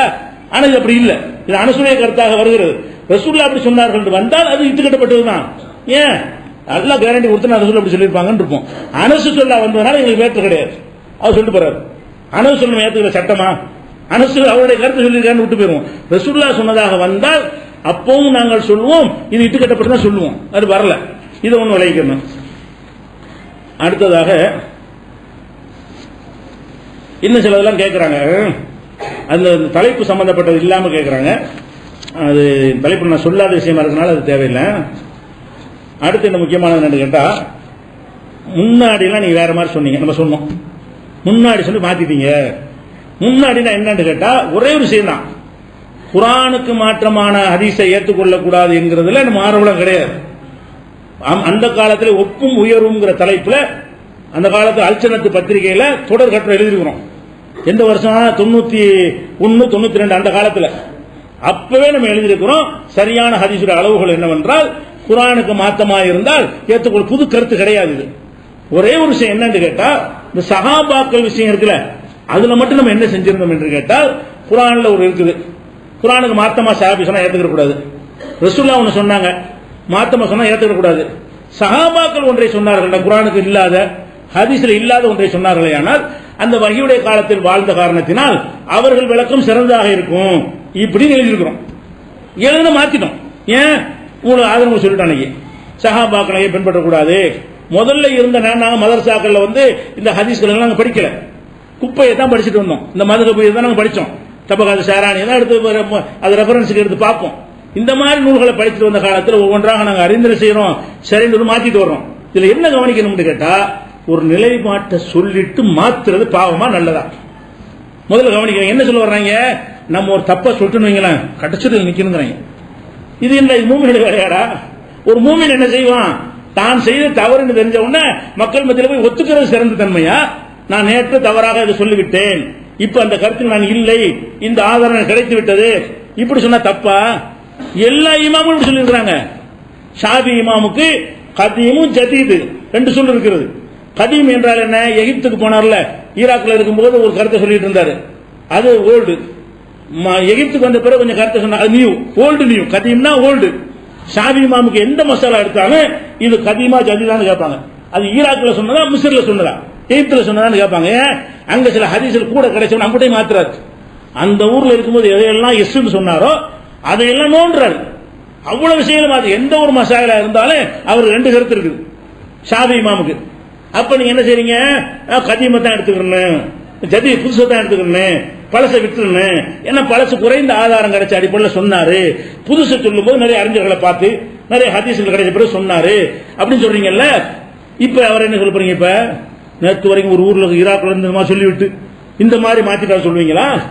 அபு ஹனீஃபா எத்தனை விஷயத்துல துருல் முக்தால எடுத்து மா ரஜா அபு ஹனீஃபான்னு எழுதி ஃபைல் பண்ணி பாருங்க. அபு ஹனீஃபா சொல்லிவிட்டு வாபஸ் வாங்கிய மசாலாக்கள் போடுங்க. வருது, வண்டியா வருது. நம்ம கூட 7 வராது நமக்குலாம். நமக்கு தேடி பார்த்தா 30 வருஷ வாழ்க்கையில 7, 8, 10 தான் வரும். அபு ஹனீஃபா எடுத்த 300, 400 வருது. அப்படி சொல்லிட்டு மாத்தினாரு, இப்படி சொல்லிட்டு மாத்தினாரு, இப்படி சொல்லிட்டு மாத்தினாருன்னு சொல்லி. ஏன்னா அவங்களுக்கு ஹதீஸ் கிடைக்காத காலம், நிறைய மாத்த சான்ஸ் நமக்கு கம்மியா இருக்கு. அதனால திறமை நம்ம சொல்ல வரல. நமக்கு ஹதீஸ் துவக்கப்பட்டிருக்கிற காரணத்தினால சொல்லும்போது ஓரளவுக்கு நம்ம கரெக்டா சொல்லிட முடியும். அப்படி இருந்தும் சுட்டி காட்டி தவறு வந்தால் மாத்திக்கொள்றோம். அந்த மாதிரியான அடிப்படையில் அவங்க ஜாஸ்தியா செஞ்சிருக்கிறாங்க எல்லாருமே. அப்ப நம்ம என்ன சொல்ல வர்றாங்கன்னு கேட்டா, நீ தப்பா சொன்னாலும் அதுல நில்லு, அதான் வலிக்கிற. அப்படித்தான் செஞ்சிருந்தீங்க, நாங்க செய்யணுமா? அதைத்தான் செய்யறாங்க. எதனால நிக்கிறாங்க? தர்காவுக்கு போனா தெரிய சொல்லிட்டாங்க, மூழ்கு வரலான்னு சொல்லிட்டாங்க, தப்புன்னு தெரியுது, முடியாது கத்துறாங்க. அது மாதிரி நீங்க இருக்கிறான். நான் எப்படி இருப்பேன்? நான் மூழ்கு வரலாம் நானே சொன்னேன். நானே ஓதிருக்கேன், போய் மூழ்கு இருக்கேன், யாசி இருக்கேன், கத்தம் இருக்கேன், மக்களை ஏமாத்திருக்கிறேன், யாசின் இப்படி காசு ஆகிட்டு வந்திருக்கிறேன். யாசின் ஓதுவங்க பார்சல் ஓதுற காலத்துல, ஓதி கொடுக்குற காலத்திலையும், ஓதுற மாணவர் காலத்துல இல்ல, மதரசாவோட ஓதி கொடுக்குற காலத்துல நெஞ்சோம் எங்களுக்கு 2 மடங்கு தருவாங்க. மாணவர் காசு கூட தருவாங்க. அவனுக்கு 10 கொடுத்தா எங்களுக்கு 20 கிடைக்கும், 50 எங்களுக்கு 100 கிடைக்கும். போய் உட்காந்து என்ன செய்வோம்? யாசின் அவ்வளவுதான். அன்னைக்கு செஞ்சு கேட்க முடியுமா? செஞ்சோம், அல்லாஹ் பயம் இல்லாம செஞ்சோம், தப்புன்னு விட்டுட்டோம். அது மார்க்கம் செஞ்சோம், இறையச்சம் இல்லாம செஞ்சோம். அப்ப அந்த மாதிரி மூழுது தர்கா எல்லாம் எங்கள்கிட்ட இருந்தது. யார் இருந்தது? நாங்கள் தாயத்து மந்திரம் ஆயத்தாய் எவ்வளவு ஏமாத்திருக்கிறோம். நானே எவ்வளவு மேஜிக் பண்ணி ஏமாத்தி போயிடுவான், பெரிய அற்புத மாதிரி காட்டிட்டு போயிடுவான். அப்படிலாம் ஏமாத்திருக்கிறேன், ஏமாத்த தெரியும். மார்க்கத்தில் இல்லைன்னு விட்டுட்டோம். அந்த மாதிரி எல்லாத்தையும் கடந்து வந்த மாதிரி இப்ப நாங்க சொல்றோம், இதே நாளைக்கு மாத்தும் ஆதாரம் காட்டினா, இன்னையோட ஆதாரம் காட்டு, இது தவறுன்னு காட்டு, ஓப்பன மேல போட்டு இந்த சொல்லிவிட்டார் ஆதாரத்தை காட்டாருன்னு டிக்ளேர் பண்ணுவோமே தவிர புடிவாதம் பிடிக்க மாட்டேங்க. மக்கள் வெளிக்கட்ட கூடாது. இப்ப நாங்க சொன்னதை கேட்கறாங்க, உங்க இது தவறாக இருந்து நாளைக்கு அல்லாஹ்விடத்தில் தவறு தெரிய வந்தால் இவ்வளவு பேருக்கு நீங்களா பொறுப்பு? அப்ப அதை திருப்பி கொண்டு கேட்கறேன். இவ்வளவு இமாம் சொல்லிட்டு அதை மக்கள் எல்லாம் கடைபிடிச்சு அது தவறு இருந்தா அதுக்கு யார் பொறுப்பு? இப்ப அபு ஹனீஃபா மதுஹப் பின்பற்றீங்களா? அது அம்புடு தவறாக இருந்தா அபு ஹனீஃபா பொறுப்பும்பியா? சொல்லு, அதுக்கு பதில் சொல்லு. ஷாஃபி பொறுப்பும்பியா? நீ 3 தடவை பாத்தியா சொல்லிட்டு இருக்கிறிய, அம்புடு தவறா போச்சுன்னா யார் பொறுப்பு? அப்படி ஊமையா இருக்கணும். உங்க கருத்து பிற வாய் திறக்க கூடாது. ஏன் நம்ம என்னதான் சொன்ன முடியாது, நம்ம பொறுப்பு எப்படி பாவம்?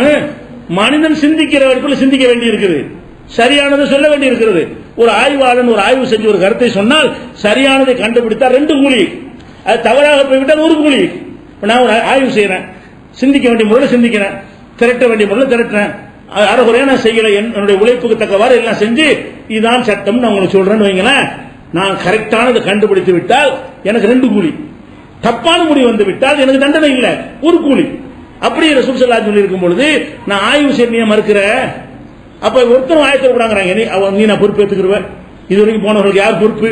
உங்க கருத்தை சொல்லி எத்தனை பேர் வழிகட்டு போயிட்டா என்ன பொறுப்பு எப்படின்னு கேட்கறாங்க. அப்ப எல்லாருக்கும் வரும் இந்த கேள்வி. இப்ப யார் நீ சொல்றா சரி, கேரண்டி இருக்கா? நாங்க சொல்லுவதா சரி, வகி வந்துச்சு அவனுக்கு. அப்ப எல்லாருக்கும் இது உண்டு. அப்ப எந்த ஒரு அறிஞராக இருந்தாலும் அவர் ஒரு கருத்தை சொல்லிட்டு போயிருப்பார், தப்பா இருக்கு, அந்த மக்கள் பின்பற்றிட்டு இருப்பாங்க. அவரா பொறுப்புன்னு கேட்டா எப்படி? பொறுப்பு எப்ப வரும் கேட்டா, ஆதாரத்தோடு சொல்லும் போது நீங்கள் பின்பற்றினால் உங்களுக்கு குற்றம் கிடையாது. ஆதாரம் இல்லாம அறிஞர் சொன்னால் பின்பற்றினா குற்றம். அது உங்ககிட்ட இருக்கு, இந்த ஜமாத்துல கிடையாது. உன்னை பின்பற்ற ஆள்கிட்ட என்ன இருக்கும் கேட்டா, அபு ஹனீஃபா செஞ்சாருன்னா நீ செஞ்சிட்டு இருக்கிற, ஹதீஸ்ல இல்ல. பெருநாளைக்கு 12 தக்பீர் இருக்கு, ஹதீஸ்ல இல்லன்னு ஹனஃபிலாம் செஞ்சிட்டு இருக்கிற. பெண்களை வந்து பள்ளிக்கு அனுமதிக்க மாட்டேங்கிற, பள்ளியாசல் வரக்கூடாதுங்கிற, ஹதீஸ் மாத்தமா? அப்ப ஓஞ்சொல்ல பின்பற்றினா என்ன அது குற்றம்?